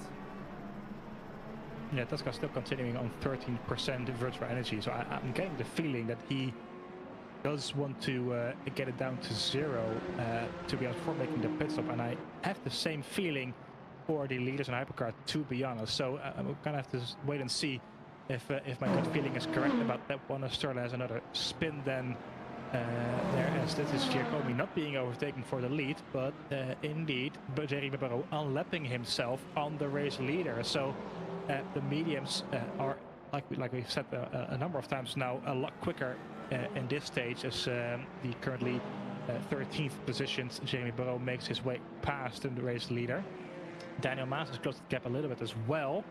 It is about half a second as it currently stands, so really not much going on between those two, as Alfa puts in a 34.5. It is about 3 seconds quicker than Giacomi. That really is gonna hurt. So I do think at this point you kind of have to commit to this strategy. Same for the GT3 drivers, you have to commit to it. You have to at least try to go to the end of your virtual energy tank and make it a one-stop race. It's going to be very difficult indeed. But I think pitting now is basically sealing your fate of losing a number of positions then come the end of this race. As you can see, Daniel Maas closing the gap, half a second now between the two race leaders currently. Cristiani is about 11 seconds behind his duo in third. And you know, Miles, remember, he has also not made that switch, but he did start on pole position early on, so we know he's got a lot of pace. Is now up into third, having overtaken Cristiani. In Kolman in fifth, and Ryan Stuckey in sixth. Gabo Poor is in seventh, and Coco Puentao, the net race leader, first one on the mediums, is in eighth, but about 40 seconds behind Gabo Poor. So he is a long way back on the lead group, and with just about half of this race to go, it's going to be very difficult indeed for him to close the gap if this group is going for a one-stop strategy. And only time will tell, but we have about an hour of racing left to go, halfway through this event, and it's been a good one so far, so fingers crossed it's going to stay like that for the coming hour. Indeed, and this battle still raging on. Daniel Maassen behind the Cadillac of Giacomi. This is, whether these guys are going to make the strategy stick or not, this is still four-track position, because these two are on the identical strategy. So Daniel Maassen wants to get past right here. He can theoretically try jumping under the pit stop, but unless something happens in the pits, neither of these drivers is going to be able to undercut the other, because you will need that full tank of fuel to go until the end here in Barcelona, now that it's starting to drive. Just taking a look at the lap times of the rest of the dry runners. So behind Coco Puentao, everyone is currently on slicks in the hypercar. And Victor Araujo has a 33.6 on the board as the fastest lap of the race. However, Puentao's fastest lap in the dry is not any quicker than a 35.0. So last lap actually he did a 35.293. So right now he's not been able to really extract the best performance out of those slick tires compared to the rest of the field. As Miles now comes into the pit lane, so he does decide to pit in a bit earlier compared to the rest of the drivers in front. You can see Ryan Stuckey is on 8%, Miles is on 13% when coming in, so he makes the switch now. He'll for sure come out behind Puentao, I'm sure. Is about half a minute behind, so that's going to be interesting to see where he exactly will be coming out, but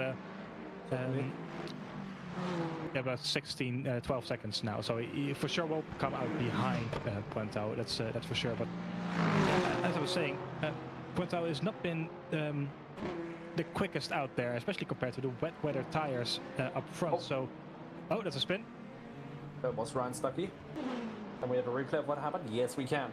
So what did happen here to Ryan Stuckey? I assume it was just a lack of grip that you're gonna have with the wet tires in these stages of the race, and yeah, just loses the rear and into a gravel trap. Luckily for him, he's not gonna have to hold on to these tires for a long time anymore. No, we are well within the final hour now, so I think theoretically, if you pit now, there is a chance of making it to the end of this race currently. So they're holding it on a lot longer than I would have imagined that they did. But it's still a long old way to go. Of course, Miles coming out of the pit lane, being overtaken by GT3 cars even. Half a minute behind Coco Puentao. However, crucially, he is also 7.5 seconds ahead of Gabo Poor. Now, that gap will come down significantly because of his very, very cold tires, but he is still well into the fight for a podium position at the end of this race. Cristiani and Ryan Stuckey now coming in as well. No, not really a surprise there, but I think Giacomi is coming in as well. No, he's made a mistake. He's in the gravel. Oh, Giacomi making a massive mistake then, coming through turn 3, I think that is, and getting off the circuit. I think also just a lack of grip, really. Trying to overtake one of the lapped Peugeots, that is, on the inside, loses the rear on the braking. That's just a matter of overheating rear tires and losing it, coming through the gravel, losing quite a bit of time as well. But those wet weather tires really not suited for these conditions, as you will not be surprised by hearing. As I was saying, Cristiani and Stuckey are in the pit lane as well right now. I won't be surprised wouldn't be surprised if this is the lap that Giacomi and Massa also get in the pit lane. And same for Ingrosso, still in third as well, because these tires are really just useless at this point, especially after an off like he just had. Daniel Maassen, I think, has continued on. Yes, he has. So Daniel Maassen is still... Oh! Might have been a pit lane cut.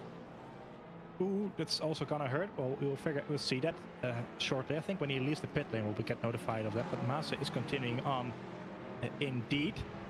And this is Gabapor and Tom Demely for P8. So the guys are unlapping themselves on the race leaders. And I think Tom Demely was the first one to make the switch to wet weather tires. So actually, he has gained quite a bit, if I'm not mistaken. And currently ahead of Gabapor and Araujo. Well, he has certainly gained on a few competitors. One of these guys being Ryan Stuckey, who's still, well, stuck on these wet weather tires over at Maxim Racing, and you can see him losing seconds per sector. So now is definitely the time you want to be coming in, as Stuckey finds himself in the gravel trap once again and struggles to get that Maxim Racing BMW back on track. But I am actually mistaken. He is indeed on the medium tires, so this little trip to the gravel trap is not really what you would want after just coming out of the pit lane. Yeah, so even though the track has dried significantly, of course, it's still very slippery on these very cold, slick tires as well. So coming through sector 1, there's no grip whatsoever to turn in. He's carrying a bit too much speed then for these tires to handle, and he's seeing himself now down in P11 after all that. So that's very disappointing, to say the least. As well, that's a drama in LMGP3. Tuska has DNF'd. We completely missed that watching the replay just now, but Tuska, leading this race for well over an hour, is out of the race. Christos Podens is the new race leader in LMGT3, and that's already 2 Corvettes out of this race. And the third one, who made out the front row, is down in 11th. So a nightmare situation for the 3 top runners in LMGT3 this qualifying session. All of them either out of this race or outside the points-paying positions. A nightmare situation for sure. See a number of yellow flags happening, I think, once again for Stuckey as well there. So it's really, really difficult to keep it on track. As it stands, this is Daniel Maassen up front, and I think getting himself unlapped by Miles, if I'm not mistaken. Yes, I think it is. So Daniel Maassen, Miles is in 5th for your reference. So this is how short the lap is as well. Pronto have gone off there, causing a yellow flag. Yep, he is off in the gravel. These 3 cars are all together, but they're all on 3 different laps. As we see what happened to Pointo, he was one of those guys that boxed very early. He boxed from the lead. As a matter of fact, I think there's contact with 2nd place in LMGT3, the Corvette of Moritz, I think that would be. And can we get a different camera angle? Yes, we can. As now Pointo going around the outside and just gets collected by the Corvette and collects him once again. And well, neither of these 2 drivers are going to be too thrilled about having a few flat spots in their tires. Yeah, it seemed like Moritz didn't really know he was there and just kind of drifted to the outside, hitting the Peugeot. So you're interested to see how the stewards will see that, if indeed the stewards get notified of that after this race. Daniel Maassen in the pit lane, and this will move Pointo back up into the race lead in hypercar. Pointo has now a fast lap of the race in his hands as well, 31.9. As we see Miles overtaking Giacomi then for 3rd. Now on the inside, Shani up into 4th position it is. So a number of position changes then in the hypercar, and Miles back up into a podium-paying position. Remember, started on pole position, got taken out at the start, a dramatic start really, on by the tires, having a lot more pace here in the slick conditions, and now up into 3rd position. Down the inside, Araujo on Tristiani for 5th, that is. Gets the move done very nicely indeed. We've seen him making these dive bombs before this race. Gets it done rather nicely indeed, up into 5th, ahead of Tristiani for the SC Motorsport Esports. Gabapor behind these two in 7th, with Grosso still in 8th in the Porsche. And Tom Demely, after that very early stop to the slicks, now in 9th position. Christian Schott in 10th. I think Tom Demely had a off somewhere that we might have missed, so that might be the reason that he lost out on a number of places. Yep, it is Tom Demely. Tries to get down the inside and just collects the Cadillac. And luckily for our number 11 car, that didn't cause any troubles for him. But Tom Demely most certainly not going to be too thrilled about this one. He is still going, but he is a whole lap down on the lead car of Coco Pointier. So most certainly not what the Frenchman would have wanted. No, you can say that for sure. Is he's now trying to overtake Ingrosso for P8, that is. So he is back up to speed rather nicely, I would imagine. But still a number of positions down compared to where he was. And Omasa has come out of pit lane as well, so he is the final runner to make the switch to the slick tires. Now, of course, remember there is a large difference in virtual energy compared to a number of our drivers. Omasa gets now overtaken by Gabapor, I think, shortly as well. Down the inside, yes, he goes. So he is struggling on those colder tires, and might be some other damage as well because he's very slow indeed. But it might just be the cold tires then for BMW. But for your context, Coco Pointeau, he is leading this motor race. However, he is on 35% virtual energy. Uno Miles is on 87. So Pointeau, despite being almost a minute ahead of Uno Miles, will for sure have to come in for another pit stop. And it's going to be a long one for sure. Uno Miles, I would imagine, is at least going to try to go as far as he can into this race. I doubt he'll be able to make it to the end. But there is a large gap there in virtual energy. The best of them all, or the highest percentage of all, is of course Daniel Maas, having just made his pit stop on 97%. So he might especially go for a strategy that sees him going to the end of this race on the current virtual energy tank. But going to be a matter of time before we see if the strategies actually pay to fruition. It's going to be a close one, I think, for most of these. Yeah, most certainly, as we now see our Peugeot driver of Araujo all over the back of Giancomi, the champion, well, the provisional championship leader, who is still sitting in 3rd place, but he is absolutely, he's been absolutely dropped by Uno Miles. They came into the pit roughly at around the same time, and Uno Miles had just put 8 seconds on him.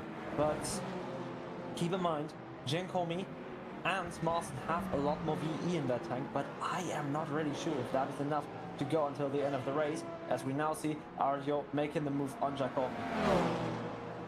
Yep, Peugeot moving himself up into 3rd position. Cadillac is still there though. Cadillac is, the Cadillac is very quick on a straight line, as you mentioned before. The Peugeot not so much, so he is still on the outside, gets moved off the track, I think, by Araujo there. So Araujo is up in 3rd. I think Giacomi will not be too happy with that, with the way that happened. So, yeah, so this one as well. Demely and Massa also having a scrap there into turn 1. Massa up into 7th now, ahead of Tom Demely, who himself was also briefly off track then, coming out of turns 1 and 2. So, a lot of things happening into turn 1 at this. It is, of course, the best overtaking opportunity on this track. So, not really surprised there. But that does see Massa now in 7th, and Tom Demely up in 8th, and Giacomi down in 4th, of course, with Araujo up into 3rd. So still a long way to go. This is the mid-race results. A number of drivers here are shown as a lap down. That is not really the case anymore, but the positions are still the same. Coco Pointeau is leading this motor race despite being on a relatively low virtual energy. Uno Miles in 2nd with Victor Araujo just up into 3rd. with Giacomi in 4th position, your net championship leader as it currently stands. In GT3, it is Marvin Moritz leading this race in the Corvette 111. Just about a half a minute ahead of Rémi Papin, surprisingly in 2nd in the Lexus, followed by Jean-Baptiste Thomas also in the Lexus in 3rd, with Duval in the 3rd Lexus in 4th. The Lexus really going strong during this race stint here at Barcelona with Christophe Sporens in 5th. As you can see, 3 Corvettes out of this race in LMGT3. I'm gonna say it again, we had 4 of them in the top 5 at the start of this race after qualifying, and now 3 of them are out of this race. I think, Niclas, that is the biggest commentator's curse that we've ever given. That very much might be the case. I mean, the Corvettes looked so strong in qualifying. I expected them to be up there, but unfortunately, well, this race was more than unforgiving. A car that we really did see advance, however, from a bad qualifying was the Lexus, as these, as 3 out of 4 Lexus are running in the top 4 in P2, 3, and 4. So if it wasn't for Marvin Moritz, they would be locking out the podium right now as it stands. Yep, indeed, it's the the Lexus indeed showing some great race pace then, so despite not being as quick in qualifying, it is still a very, very quick race car. Of course, the old beast probably being retired in real life after this season and then being replaced by the Toyota GT3 car.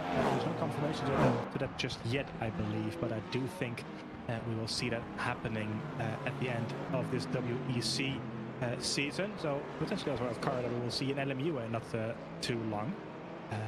Yeah, kind of a shame with the Lexus is gone. It is such an iconic GT3 race car and has established itself over the years. And I mean, as we can see, it is still a viable option in WEC, in IRL, and here. It sure is. It's pretty much an all-rounder. In my first season at VMS, I made the mistake of thinking that the Lexus was not that quick, but then it continued to dominate the entire season. So not making that mistake ever again. But it's just a very good all-round racing car, very comfortable to drive and very quick on a good day, as you can see, almost locking out the entire podium. These cars, of course, are two Porsches, also some very good race cars in the 80 Porsche 992 GT3. Elliot Roy a bit switching or glitching all over the place. Maybe his connection is not as stable as he wants it to be, but he is following Bon van der Tank closely in the DCS Porsche just up ahead. Porsche, of course, have been in the game for well, I don't know how long really. I think they first came to Le Mans back in the 50s and 60s. So those who don't know Porsche, I highly doubt you don't. Currently in 6th and 7th position in GT3 Rachma 10th. So currently only finishers in GT3 scoring at least a single championship point after this race. Now these gaps have been closing down quite a bit. I think it's both SEC Motorsports cars now in 4th and 5th, Giacomo and Tresciani, hunting down Araujo, so those gaps really are closing down for 4th position. Gabor Porsche joining the party as well.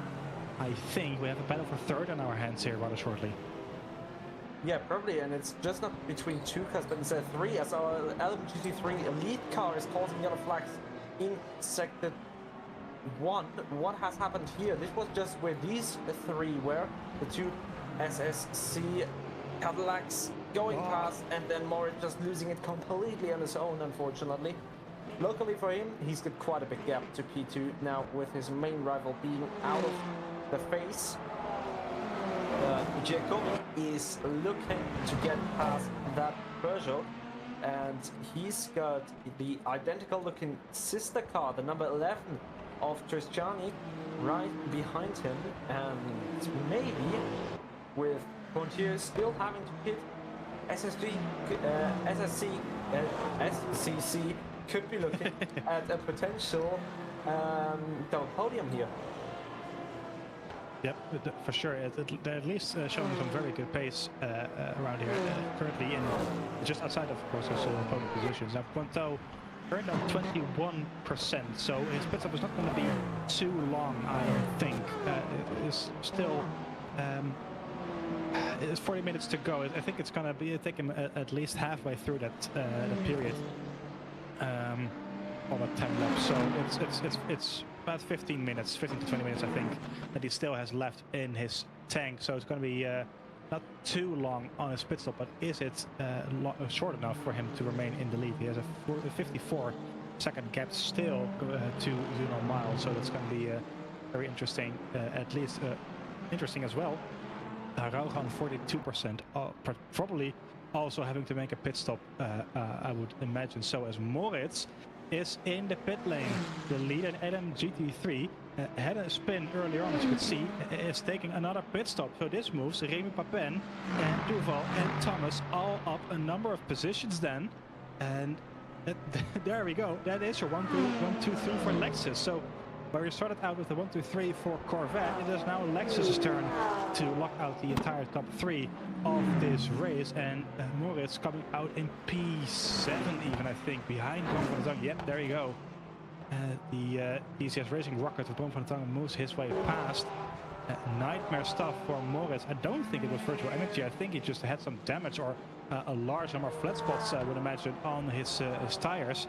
But despite that, a nightmare, to say the least. Speaking of nightmares, EK Engineering, Rama, like I said, the Porsche has seen better days, you can tell from the front. It's not been his evening here either. But Rama and GT3, Moritz down now in P7. And once again, the commentator's curse hits, and it's a Lexus 1, 2, 3. Indeed, now Rapin leading the way ahead of Duval and Jean-Baptiste Thomas, who's still in P3. Our two Baptistes in this race have pretty much stuck together for the whole race. Duval now ahead of Thomas, as Papin is just flying out in front and looking at the virtual energy of that Lexus. I think he might actually be able to go until the end, or just have a very short pit stop at the end of the race. But all of our top 3 cars are very much on the same strategy right here. A car that isn't on the same strategy as everybody else is the car that is currently leading this race overall, being Coco Pointier, who's currently at 60.1%. So he's only gonna get a few more laps out of the Peugeot before having to pit.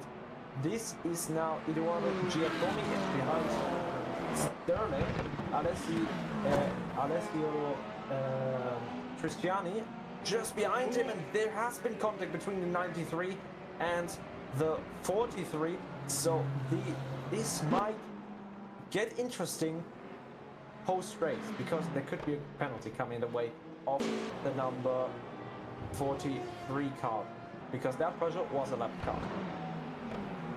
Yes, indeed. Van der Sorle in 12 in the 93. So Giacomi didn't want to lose any time then behind the Peugeot. Flashed his lights, just tried to go for a move when there wasn't really a gap. So, like you said, going to be interesting to see if the stewards have anything to say about that after this race.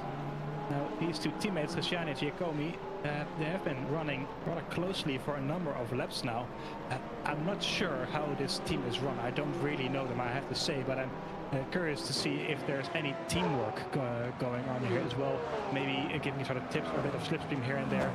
Or potentially Cristiani getting a bit frustrated with his teammate and saying, I want to get past, I want to have a shot at the podium position here as well. So, not going to be, well, hopefully not causing any inter-teammate trouble there as it currently stands, but still a very strong result for SEC as it currently stands. As our lead steward once again makes an appearance in the YouTube chat. It's kind of a magical thing at this point. Every time we mention the word steward, he pops in and says hi about the stewards being mentioned again. So great to have you here. If you ever need him, just say stewards and he will pop up. It's very easy. Like a, I know, it's almost like a genie. It is. It's almost like a Harry Potter trick. They actually had a chapter in Harry Potter book 5 where they explained how you can do that, but they removed it because sim racing was really big back then, and wizards don't like it. So yeah, most certainly. I mean, luckily it is big enough, because otherwise we wouldn't have this thrilling race that we still have ahead. Up still leading these two, Duval and Thomas. They're still being separated by 8 tenths, and I think they've fought for pretty much the entire race. I do think so, yeah. They've been running rather closely for this entire event, and I somewhat get the feeling that they're kind of settling in. They're kind of happy where they are, knowing where they started. Both of them right at the bottom of the top 10 at the start of this race. So I would imagine that they're just kind of happy with the way that it currently is. However, Thomas has been racing for a number of years, seasons in VMS currently. Not been that long, so I've known how he drives. I've spoken to him a couple of times. He wants every position he can get. He is a competitive driver, and he likes being on a podium. It's up in his season so far.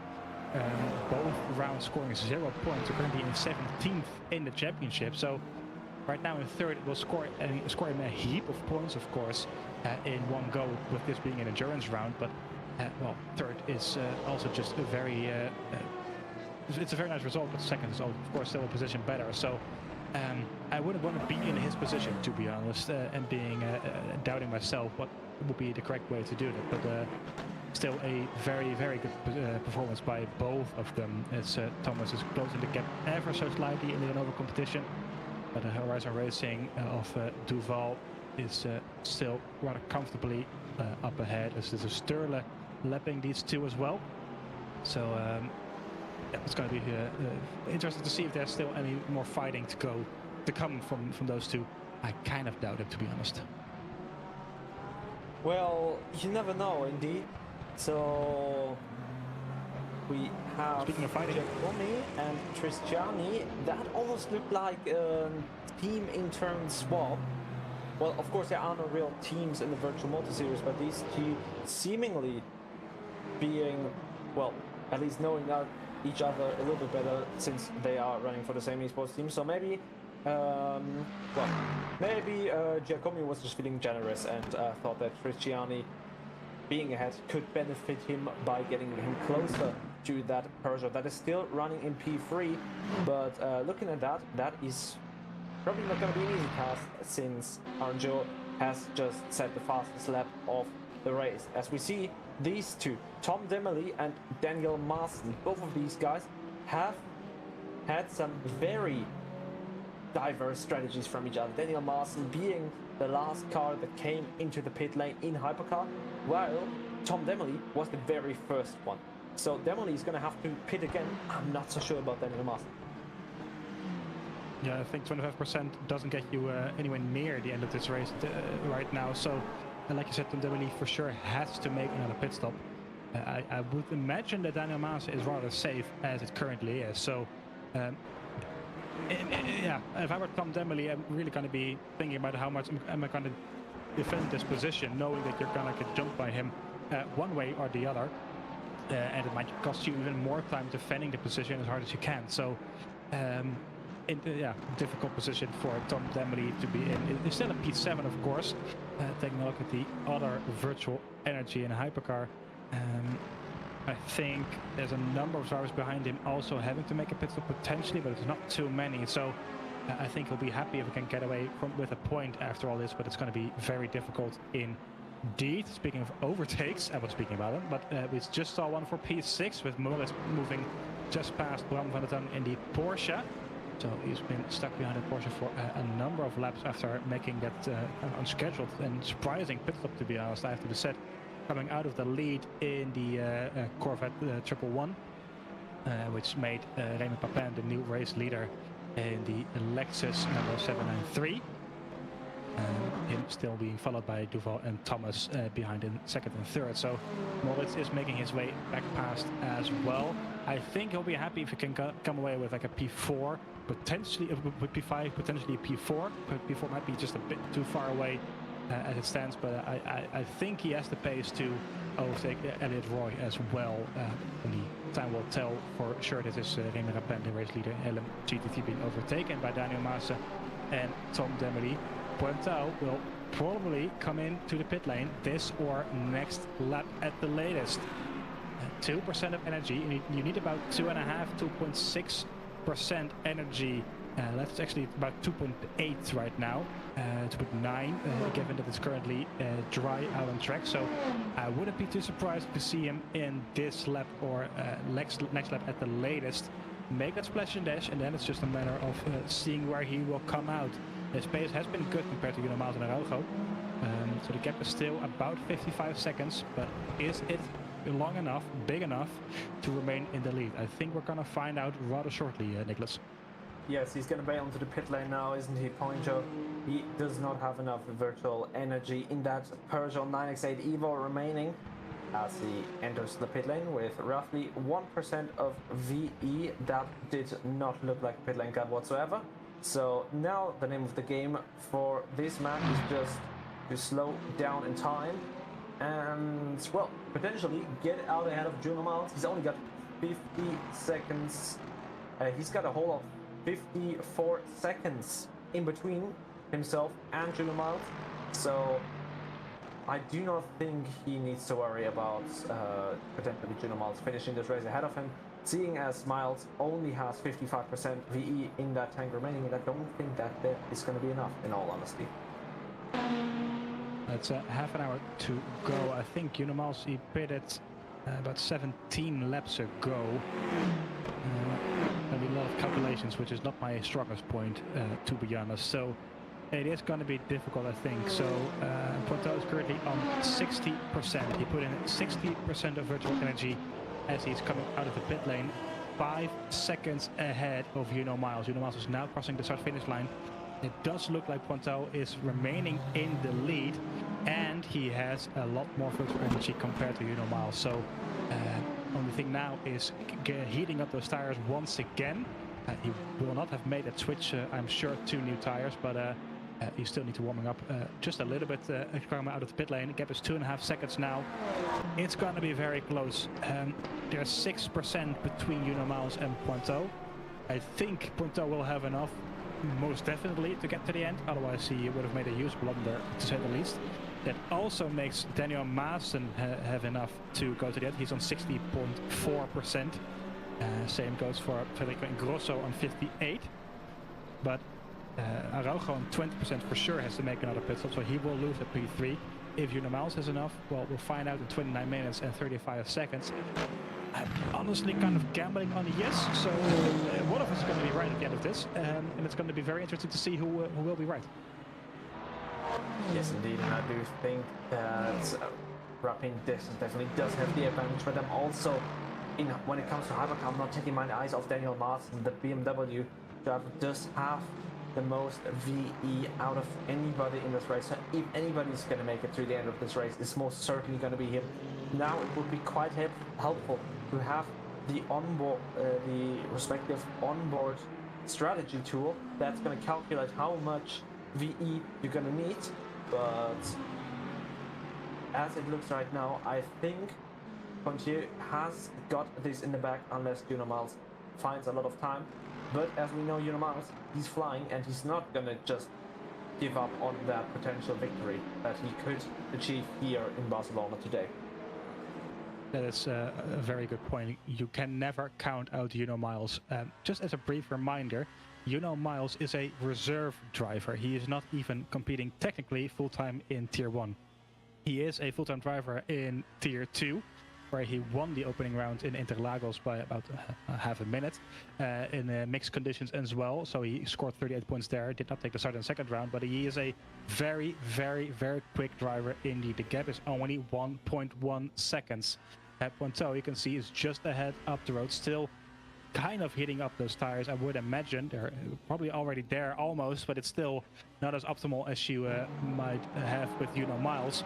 So even if Miles and Ponto both have the correct strategy to get to the end, you can never count him out. 0.6 of a second now as Ponto is being held up just a little bit by Bram van der Tank there in the TCS Porsche.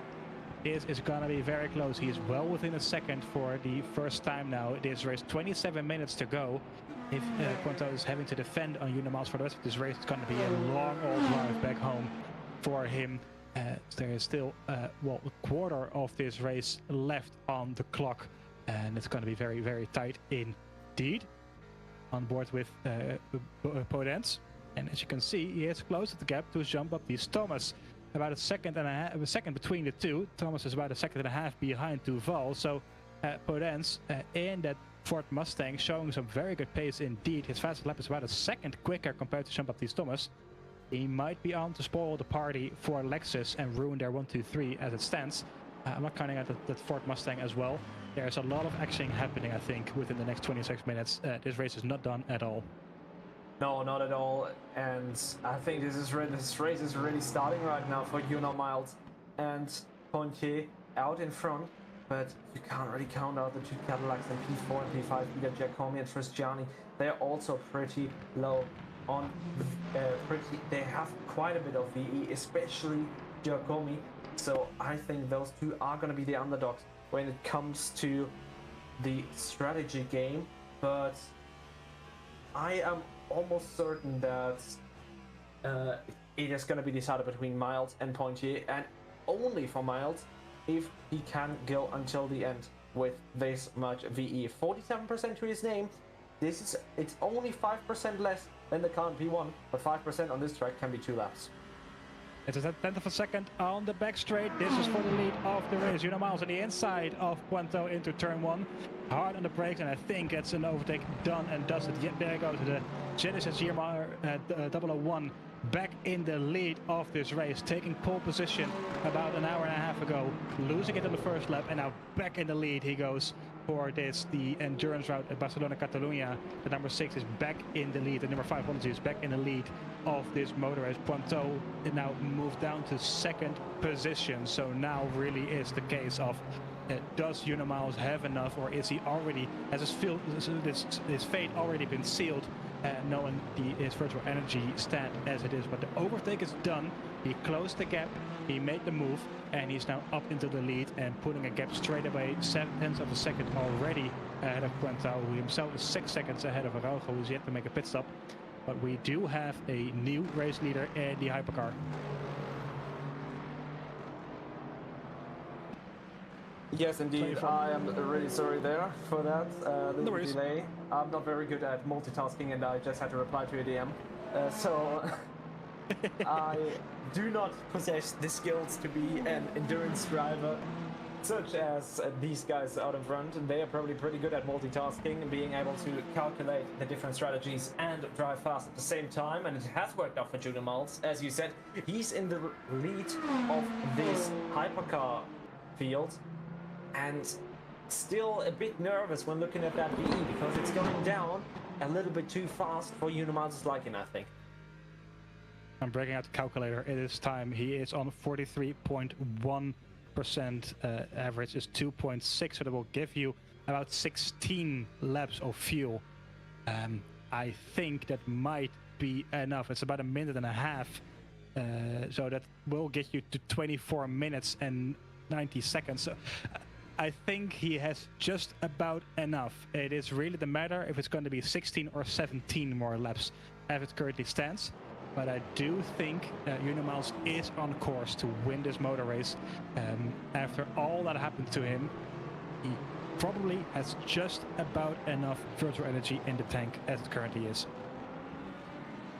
That does mean, however, that the Puento, of course, does have the same. Tristiani, Giacomi also have enough virtual energy. Gabapur is on exactly the same amount of virtual energy as Juno Miles in P6. So if Juno Miles is safe, he is safe as well for P6. Demily is on 5.5%, so he'll be coming in within the next lap or two. And with Daniel Mas on 48, he is safe as well. Christian Schrott behind him on 30%, so he'll be coming in shortly as well. Same for Jeremy Barreau on 6%. And then a number of drivers behind him also on a low percentage of fuel. So there will be a number of pit stops to come. But I do think that it's currently sealed in the top 2 runners there. Araujo will move himself away from that position shortly.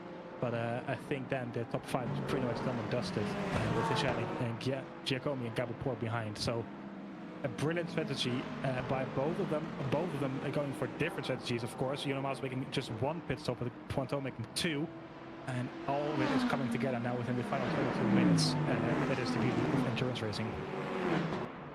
Yes, indeed, and we just saw Marvin Moritz making his move on the Horizon Racing Porsche number 68. And the number 111 Corvette, very late on the brakes, overshot himself way too much.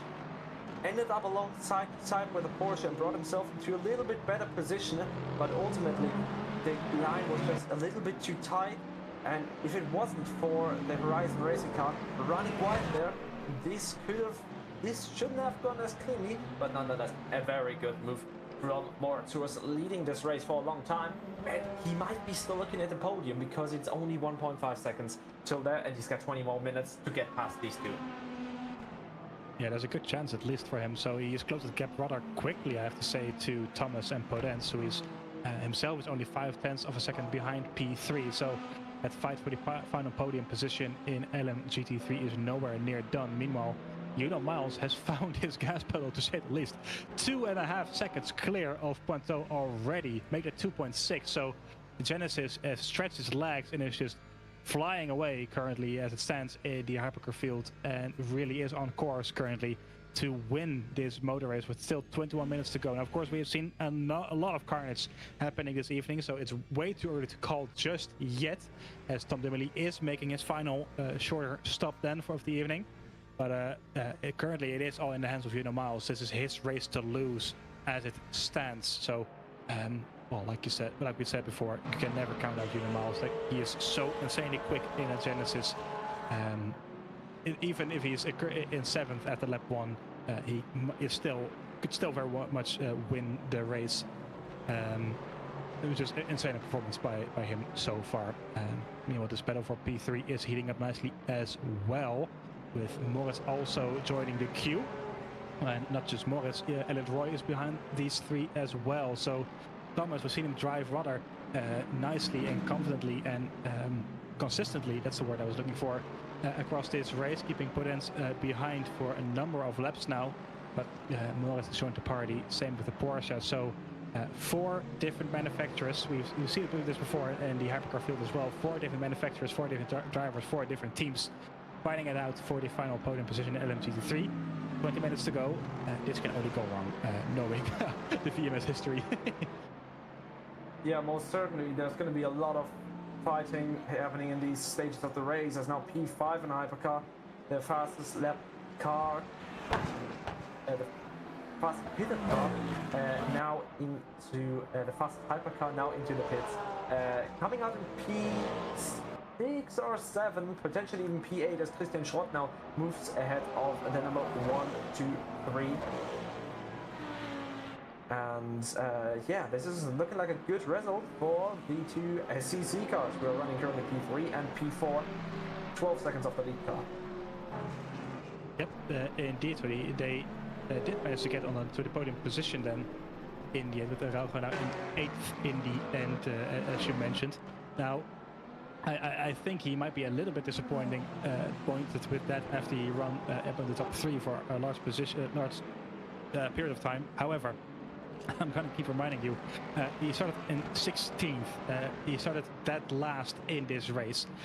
Found himself in the top 6 after lap 1, after all the carnage had happened. So currently in P8, I think he can be very proud of the race that Araujo drove here tonight, despite not coming home with the podium as it currently looks. But it's still a very, very good result, I would imagine. It's still a very promising drive altogether, having a lot of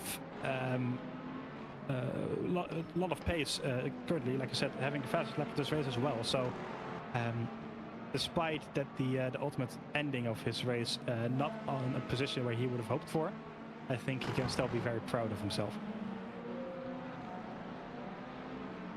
Yeah, he most surely can. Everyone in this horseplay can be very much proud of themselves, even if something like even to somebody who had a little bit of a worse race, such as Niklas Henkel, he's still going, and he's still going fast. So I think every driver here on this grid can be proud of themselves if they finish this race. Yeah, we had similar situations happening in GT3 as well, of course, with Thomas qualifying last in that split as well, currently running in 5th. So it's rarely been the evening of low qualifiers fighting it out at the front for this race. Remy Papin's similar situation, qualified in 7th, currently leading LMGT3. So again, we mentioned this during qualifying itself. The qualifying is not everything during an endurance round. If only it's just to decide where you start, which is pretty much what qualifying is, but it does not determine where you finish at all. It doesn't so in sprint races, and does so even less in endurance races like we had here tonight. So now that we have a little bit of a breather, I'm just going to quickly look at the upcoming races. Of course, we have 16 minutes left to go in this race, but a kind of important announcement, of course, for those of you who are following the VMS. This will be the final race before the midsummer break. We have 3 more races for this round, starting 2 days from now. The tier Pro Series, apologies, Tier 2 is next week. Pro Series in LMP2, endurance out at Le Mans, so make sure to see that one. I think you will be there as well, Niclas, joining Ed Hunter in the commentary booth. So do make sure to check out that race if you do fancy so. And then next Friday we have the Tier 2 out at Sebring, and then the 26th of July in the Sunday with Barcelona sprint race for the Contender Series. And after that we will not be here for about 4 weeks, just a quick summer break for all of us to go onto a well-deserved holiday, and then we'll be back on the 21st of August with Tier 2 sprint race at Portimao. So it will probably be, well, not be me, I'll also be on holiday, but another lovely roster of commentators and broadcasters hosting that race for you all back at home. So a small break for us, getting some holiday in there, and well, we will be back on the 21st of August. And also Sunday is a very early start. There is a reason for that. I keep forgetting what the reason to that. I think my podcast is trying to communicate it to me, but I failed to pick up on his on the things that he's mentioning. But it is an earlier start. It is a 4 o'clock in the evening. Is it a PM or AM, Niclas? Do you know that? No, I do not. Not out of my head right now. Unfortunately. That's of course the World Cup final is on Sunday. I do know that. So it is 2 hours earlier than you're used from us. So instead of 6 o'clock in the evening, it will be 4 o'clock in the afternoon. The endurance round, BST that is, so British Standard Time. So 2 hours earlier than you're used from us, because of course the World Cup final happening between Argentina and Spain it is. So please feel free to check out the race then, the 19th of July. Well, out of the way. But looking at today's race, we have a 3.67 gap at the front between Unimiles and second place. And Unimiles is absolutely hammering his foot down right now. And he's also closing in on second place in terms of VE, only being separated by 3%. So I'm pretty sure that Unimiles might be able to get this Genesis back home in first place. It is looking a lot more likely indeed. So 25%, 2.5 on average. I think he's fuel saving a little bit, just to be sure, as his average has come down quite a bit compared to Coco Puentao. So I think, like you said, I think it's safe to say that he will make it to the end with 13 minutes left to go. He has about 10 laps of fuel in the tank as it currently stands, 9 to be precise. So I think he has it in the back as it currently is. So it's a bit of a slow burner here at the end of the chaotic start that we had about 2 hours ago, with a number of drivers losing it into turn 1. A lot of carnage happening all over the place, but in the end, all the drivers finding their feet. Not too many DNFs, I have to say. I was kind of expecting a lot of victims come the end of this race, but it's only the 3 GT3s and a single hypercar in the end. So of course it's always sad to see cars parking it up anyways, but it's not as bad as I kind of thought it would be at some point at the start of this event. Ankle is in the pit lane. Yellow flags. Yep, that is Sterle, the number 93 Peugeot, having a little moment and being sent off into the gravel trap. I think he spun on his own there. Very unfortunate, but well, he has been pretty much on his own. Let's have a look at that. Number 93 making his way into the second sector, approaching the back straight. Yeah, the rear just goes loose and then has to overcorrect it. Oh no, and he's lost his rear wing. That's unfortunate.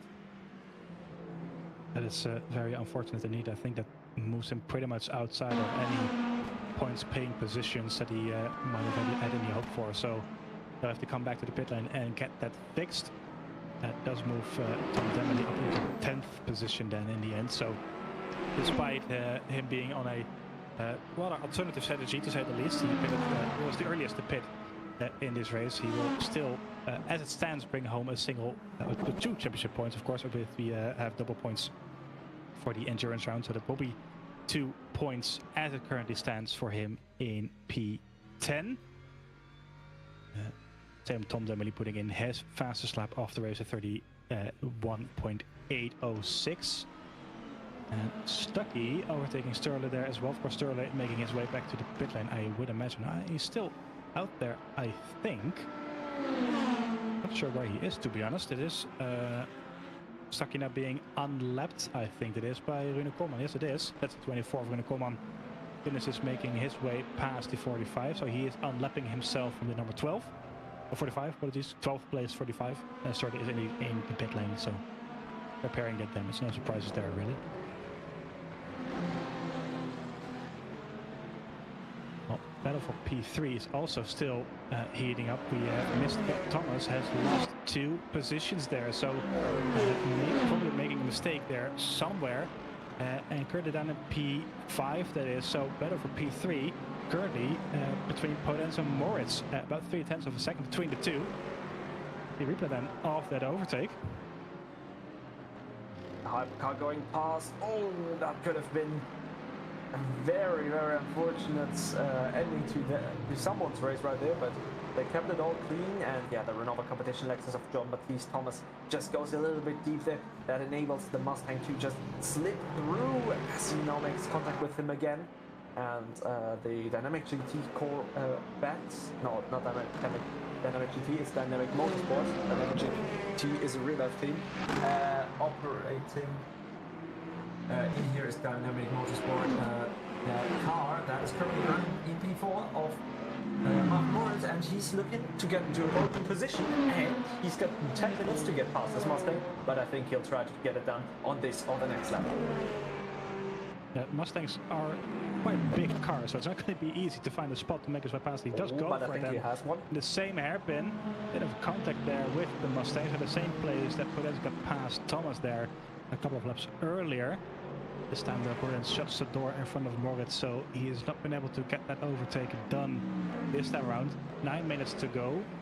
Like I said, I think he kind of wants to get this done as early as he can, because there's not that much time left. And well, a couple of overtaking spots here, especially turn 1, well, turn 10 as well. Used to be a lot sharper at that corner, so it used to be a lot more easy to get an overtake done into that corner. But they kind of, well, not flattened it, but they made it shallower. That's the term. Down the inside. Ooh, over the curbs, not far enough this time around, so has to back out. But I think Moritz wants to get this done rather quickly, and he's looking a lot more quicker than the Ford Mustang as well in this case. Yeah, it does seem this way, though this fight is most certainly far from over. And I think these two are gonna battle it out until the very last second of the race. The Corvette with the number 111, Mara Moritz, still behind the Mustang, and opponents, obviously both of these drivers just won this podium. Every single place is crucial points in their championship fight. And this is the reason that these two are going for it now in these closing sections of the race. The cars are light, the tires are, well, relatively fresh, considering we haven't had them for this long. We only have had them for about an hour. Before that, we were all on the wet tires. So this is about as fast as it will get, as now Moritz sends it down the inside on the Ford Mustang. Podence has to settle down, but I think he'll think about it. On the way down to turn 1, he's got over 1 kilometer of straight line ahead of him, one of the longest straight lines on the calendar actually, and he'll surely be thinking about that as we see the 7th place car in Hypercar approaching from behind. But out in front, it is still Miles, and would you look at that, it's only 2% separating him and Pointier on Virtual Energy, but he's still 70 seconds ahead. So what Miles is doing here right now is absolutely incredible. Yeah, it's bonkers really. So he is not only saving fuel, he's also still putting in fast laps after fast laps. So last lap alone, he took out 0.8 of a second compared to Pointo, which is just insane. So the level of driving performed here is, yeah, like I said, bonkers by Miles. Same can be said for Rémi Papin, currently leading this race in LMGT3 by 17.5 seconds after starting in what would have been 6th or 7th, I believe. 7th position even. So great performance by both of them across this race. So the Shadow 1 Esports team will be rather happy, I would imagine, seeing him out front. We've seen a number of support for him in the YouTube chat supporting Papin and Corentin. So great to see the support out here on the YouTube chat. Still 5 minutes to go, 6 minutes really, in this race. So about 5 laps, 4 or 5 laps, I would think. Podence now in 4th position, 6 tenths behind Moritz, who moved himself back up into the podium paying positions now. Crucially, Podence is currently in 2nd position in the championship, 7 points behind Lucas Busak. Of course, Busak is not here tonight, so as it stands, Podence will take over the championship lead in LMGT3. However, Marvin Moritz is very closely following him, currently at 19 points in 4th, so there's currently only 7 points between the two.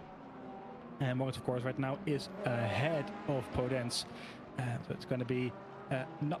Let's see how many points there is. I think that's 5 points between the two in terms of point scoring as it currently is. So it will be just 2 points between the two as leaders in the championship after, as it currently stands at least, in the championship in LMGT3. So very close stuff as we nearly have a point of the season after round 3. So still anyone's to win, but both Podence and Moritz doing very good business indeed for that championship battle, really, and ambitions. That's the word I was looking for. Yeah. I wonder if we're going to see a battle between these two Cadillacs, Cristiani and Jacob. I said there are no team standings or team championships or teams in any way here in the Virtual Motor Series, only representations of eSport teams by drivers. But, well, other than the same livery, they don't have anything in common. So I am looking forward to a Cadillac in turn 5 between the two SCC Motorsport cars. I do hope that we'll get to see a little bit of racing action in these closing stages of the race, because, well, I'm pretty sure it is safe to say that Miles and Pointier are not going to engage in a fight anymore. The gap is just far too big. Yeah, it's about 9 seconds, so I think Miles has just kind of checked out over a second quicker last lap again, so the paces he's showing is just insane at the moment. 8% virtual energy, so he'll have plenty to get to the end of this race. But of course, Giacomi was early this race. Giacomi was ahead of Trisciani, so we saw a kind of an easy overtake with Trisciani. I think I'm not really familiar. I don't remember it as well as then. So maybe Giacomi is like, well, no, I gave you a shot. You didn't get any close to Pointo. Give me the position back. Or at least he might be a little fired up to get an overtake done one way or another, pretty much. So I think Giacomi wants that position, not just because of points, but also because he was leading his teammate for a large number of this race. This is a replay of that overtake, I think, earlier. Yeah, it's Giacomi ahead at the time of Trisciani. Let's see. He didn't make it too difficult on him. I'll put it like that. So maybe Giacomi is kind of wanting to get the position back now after the situation. I'm unsure. I can't. I don't have any intel on how they work. Yeah, I do think we might see a move back because this gap is slowly getting closer and closer to Cadillac's now. Keep in mind, this is in net. He still has to fight Gabapor for that championship. They're only 2 points apart, and every car in between these two would widen that gap even more, because Gabapor is currently sitting in a comfortable 5th position, just 1 position behind Giacomi. He's not going to catch him on track anymore, but I imagine that Giacomi really would love to stand on the podium here in Barcelona, even after a strategy that looked kind of messy, but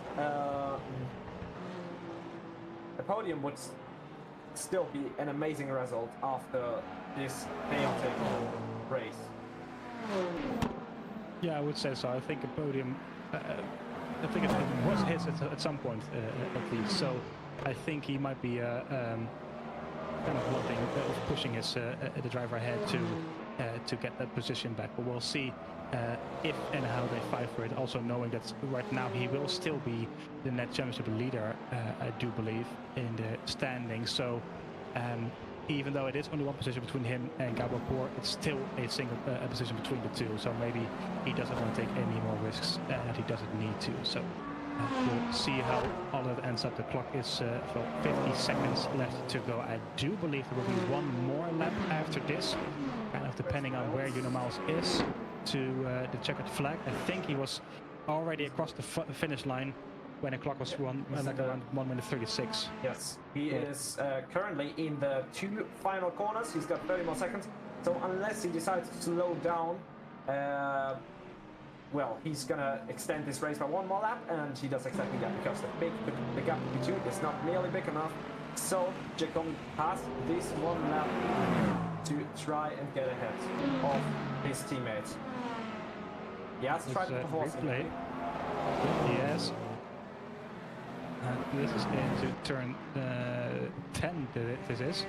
He's going very deep, and Giacomi on the inside tries to get back past. I think he's done it. Yep, he has. Giacomi is back up into 3rd. So while we were checking in the leader, the move has been done. Giacomi is back up to podium position, and Kashani is back in 4th. So in the end, then, a podium, as it seems, for Giacomi, and SEC will be very happy with a P3 and P4 come the end of this race, I am sure. But it will be Miles with a massive gap of about 12 seconds, which has been extended, about 12 seconds in less than 20 minutes. So I'm not really sure how he did it, but he has done it, and he will win the 3rd race of the season here at the Tier 1 Championship, his first victory of the season. He did not participate in round 1, got 12 points 2 weeks ago at Fuji, and now he will get the full 38 points after a dominant victory, taking pole position as well, and now into turn 13 and 14, overtaking the GT3 leader as well, I think. So both of them will cross the line at the same time. Miles is your race winner. Remy Rapin just behind him gets the win in LM GT3. Both of them a dominant victory, to say the least. So Tom Demily has to pit on the final lap to get enough Virtual Energy in there to make it to the finish line. Pointeau comes home in 2nd, Giacomi in 3rd in Hypercar, well deserved for both of them. Duval in 2nd in LMT3, with Moritz coming home in 3rd.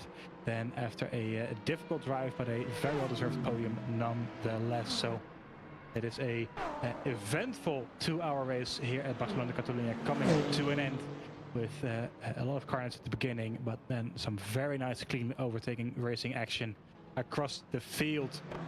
Oh, that's a big crash by someone who was not really happy with how the race ended. I think that's Christian Schott then, so he did not cross the finish line in time. No, that's the 44.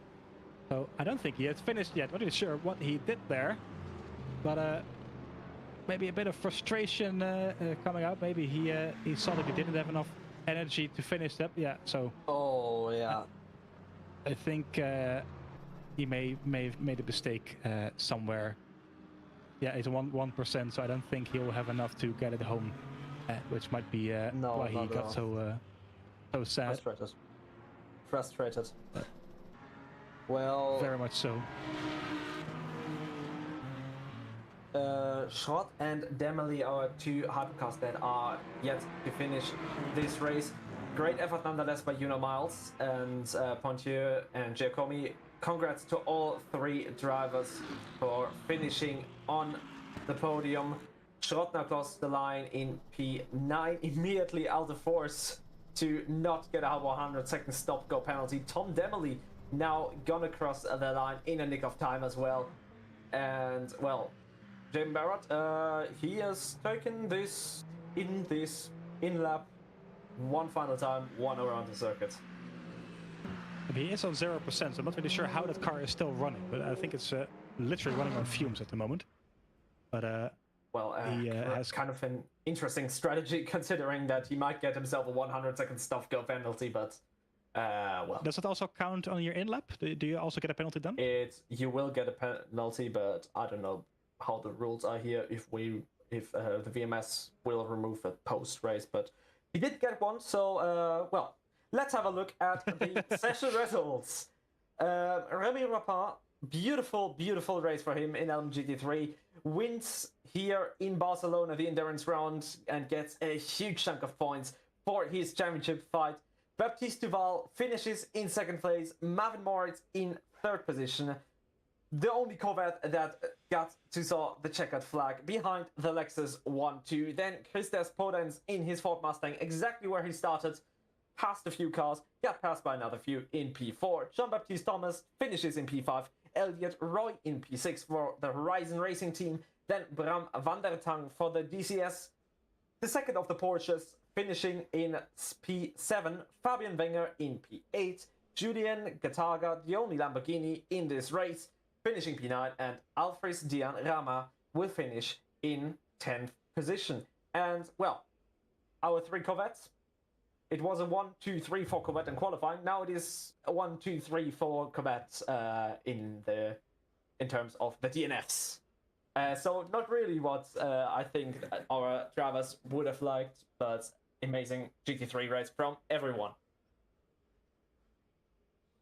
And then let's take a look at the hypercar results. It is, of course, Miles taking a dominant victory in his Genesis at number 5 across the line ahead of Coco Puento in second position. So some amazing points for both of them in the championship. The Giacomi taking said championship lead then after coming home in third position after a late overtake on his teammate Alessandro Triciani, who comes home in fourth.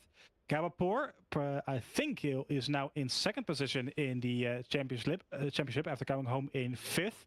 So some great results from him as well in the Valkyrie, with Daniel Maassen in sixth position. Victor Araujo in seventh in the end. Started in 16th, run around the top four across the entire race, making a late pit stop and still coming home in seventh position. So great job by him as well. With Federico Ingrosso in eighth, Christian Schrott in ninth, and Tom Demely, the first of the pit stoppers to go to Slicks, coming home in 10th position. And then Jeremy Barrault in 11th in the Toyota. Ryan Stuckey in 12th in the BMW. Niklas Henkel started in second, got taken out on the first lap, first corner pretty much, coming home in 13th, 2 laps down. Rune Kolman, difficult race, 14th, 3 laps down in the 24 Genesis. Alessandro Sturlen, multiple incidents as well for him in 15th in the 93. And Giacomo Tessera 16th in the DNF in the Porsche after an early exit at about lap 3, I believe it was. So difficult and disappointing result for all of those drivers, but a great job by all the finishers nonetheless, as we make our way to the post-race interviews then. I'm just going to quickly get the results in front of me so I know where everyone finished that we talk to. And I'm going to suggest, Niclas, we're going to start with our LMGT3 finishers. Let's take my results sheet in front. There we go.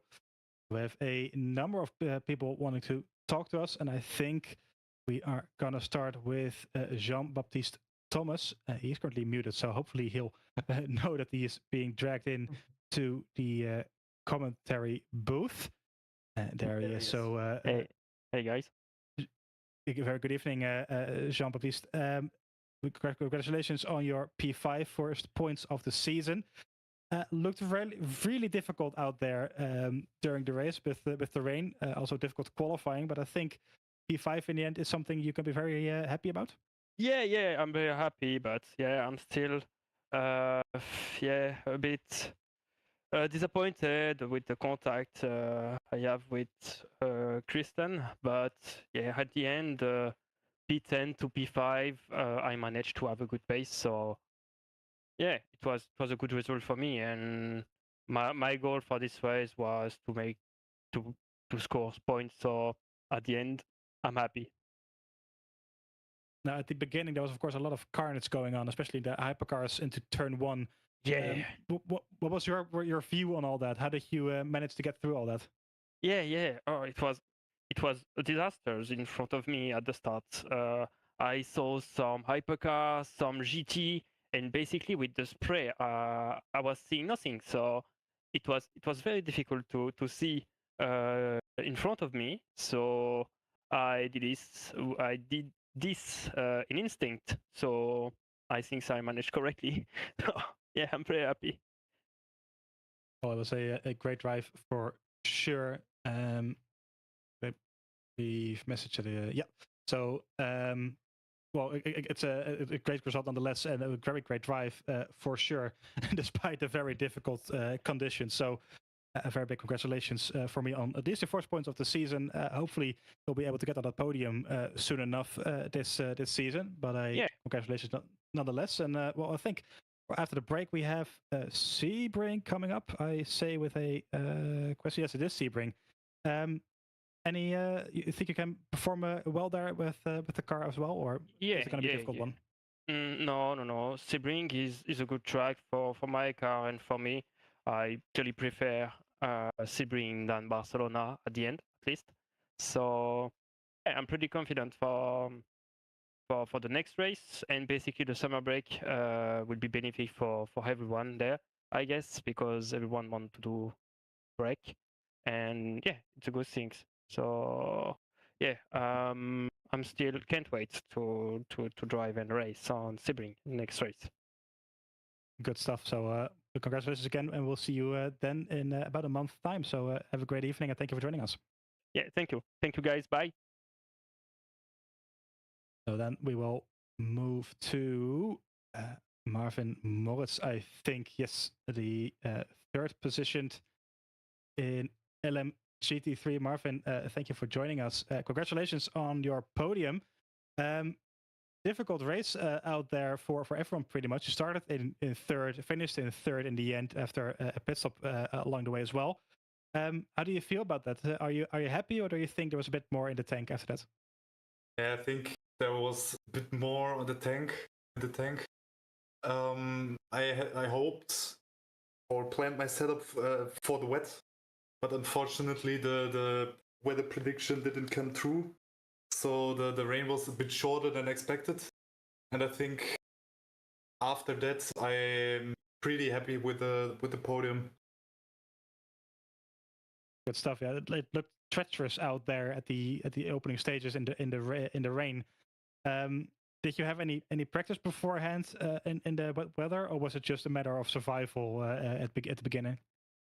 Actually, I more or less only practiced the wet after seeing the weather prediction to be half the race of wet conditions.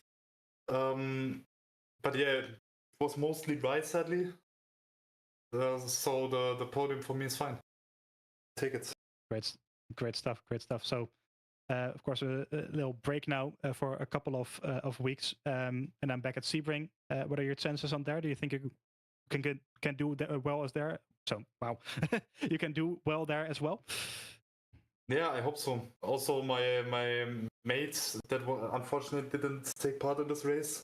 We're both pretty far up in the leaderboards, and we'll continue attacking, try to win the championship. Great stuff. So I do believe my co-commentator Niclas is back again. Yes, indeed. Do you have any questions for Marvin, Niclas? No, really, some very ambitious goals right there, and I am wishing the best of luck with that. It was a very good drive today, I can only say that, and I hope that you guys will be back as strong as you looked at the start of this race for Sebring on the 28th. Yeah. Thanks for the congrats, and I'll try to entertain everyone as the races so far. We expect nothing less from you. Thank you, Marvin, and we'll see you hopefully then as well. Have a good evening. Yeah. You too. All right, see you. All right, and then I think with two more interviews coming up. I'm going to start with Daniel Maassen, of course, driver for the Mercedes sim racing team. I think that's the Merc sim racing team. Is that the correct way? Yeah, it is. Daniel, P6 in the end, a bit of a different strategy, I think, compared to the rest, but still a good mid-table result, I think. Do you think? Are you happy with that, or do you think there was a bit more you could have done in the end to score a higher position? First of all, good to talk to you guys again. Yeah, I think that was I think we had good strategy. We kind of did a lot of simulations trying to figure out what the weather might do. And I think, yes, staying out the longest was good. I think two things happened. I think it was off camera, but I stayed out probably a lap too long where the kind of overlap was too much for the tires. And then the cold tires are just so brutal in these hypercars that I went off in the gravel, and it cost me probably 10, 15 seconds. I think it was off camera. Otherwise, I would have been up there messing around with Giacomo, I think, for a podium. So unfortunately, but I think we came and did what we wanted to do. It's just sometimes pieces don't fall your way, but that was a tough race. I hope it was as entertaining as it was a struggle for us behind the wheel. Well, the opening portion for sure was a lot of carnage from our side, with a number of crashes happening all over the place. How was it for you in the cockpit? How did you manage to get through all of that? Because for us it was cars spinning around almost everywhere. That must have been very difficult from your point of view to get around all that.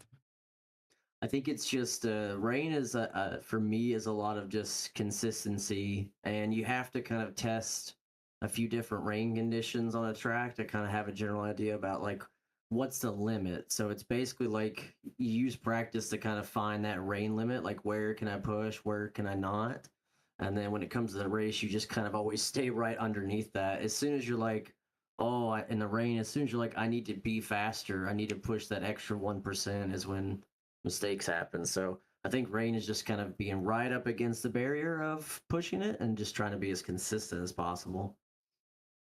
It's tough. It was very, very hard to see. And yeah, it was lap traffic at Barcelona. Multi-class is really, really tight anyway. So it was pretty scary, but it was a good time, just scary.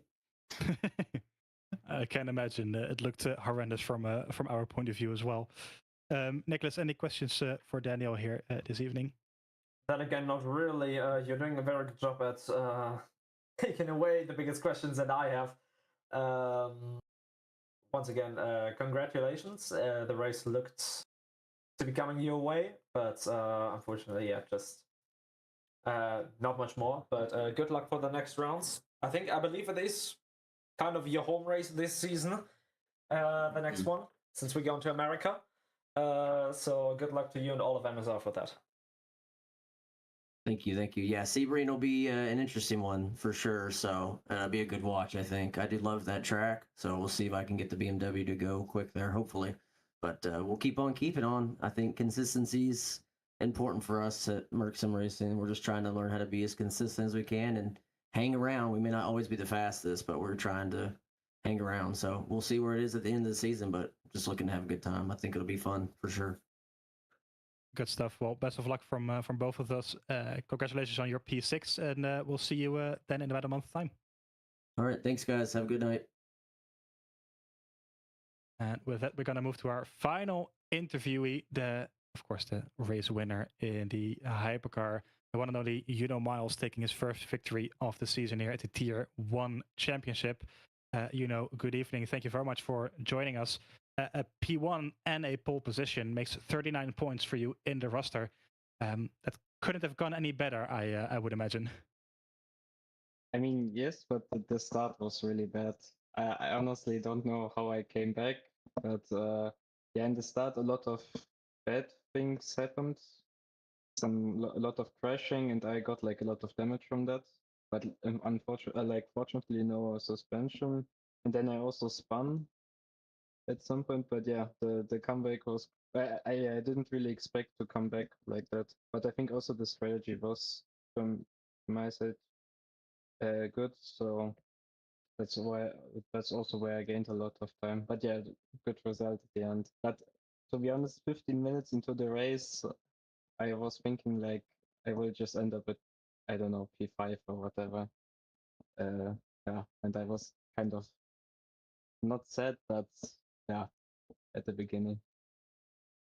Well, we were watching you, of course, driving through the field. At some point, you were about P7, P8, and both of us were still saying, "Well, never count out Miles because he's still a very, very quick driver, indeed." And yet, so here we are, after taking that victory. At the start, with the rain, did you have any practice beforehand on the rain, or were you just kind of surprised with how intense it was, or what was your situation in that scenario? No, I mean I definitely practice because otherwise I would just go off. I mean I think Barcelona is especially hard as well with I think even without rain it is a hard track to not lock up anywhere, and with rain it is even worse. So no, I definitely practiced, and I mean the pace was fine I think, but yeah, at the beginning I got a bit unlucky, I guess. Well, you managed to bring it home into P1 nonetheless. So congratulations again from me. Niclas, did you have any questions for our race winner here tonight? Yes, actually I do. So as we all know, you are actually not even a full-time driver here in Tier 1. You are a Tier 2 driver. How does it feel to just come into a tier that is supposedly to be way quicker than the one you are supposed to be in, and just absolutely dominates this tier? How does that feel? That has to be a huge boost for your self-confidence. Yeah, I mean, this race was really nice at the end. I was really happy after I saw more and more that I could get potentially P1. I was a bit worried about Coco Quento.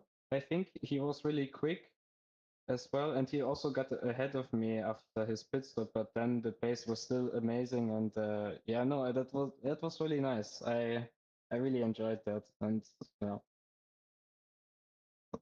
Good stuff. Well, congratulations again from both me and Niclas, well, the whole VMS team, of course. It was a brilliant drive, and hopefully you will be able to repeat it. Maybe a bit less stress at the beginning, but for Sebring as well in a couple of weeks' time. So congratulations again, and thank you for joining us here in the commentary booth. Thank you, and yeah, and I guess see you then later on. Yep. Well, hopefully we'll do on the 28th of August at Sebring.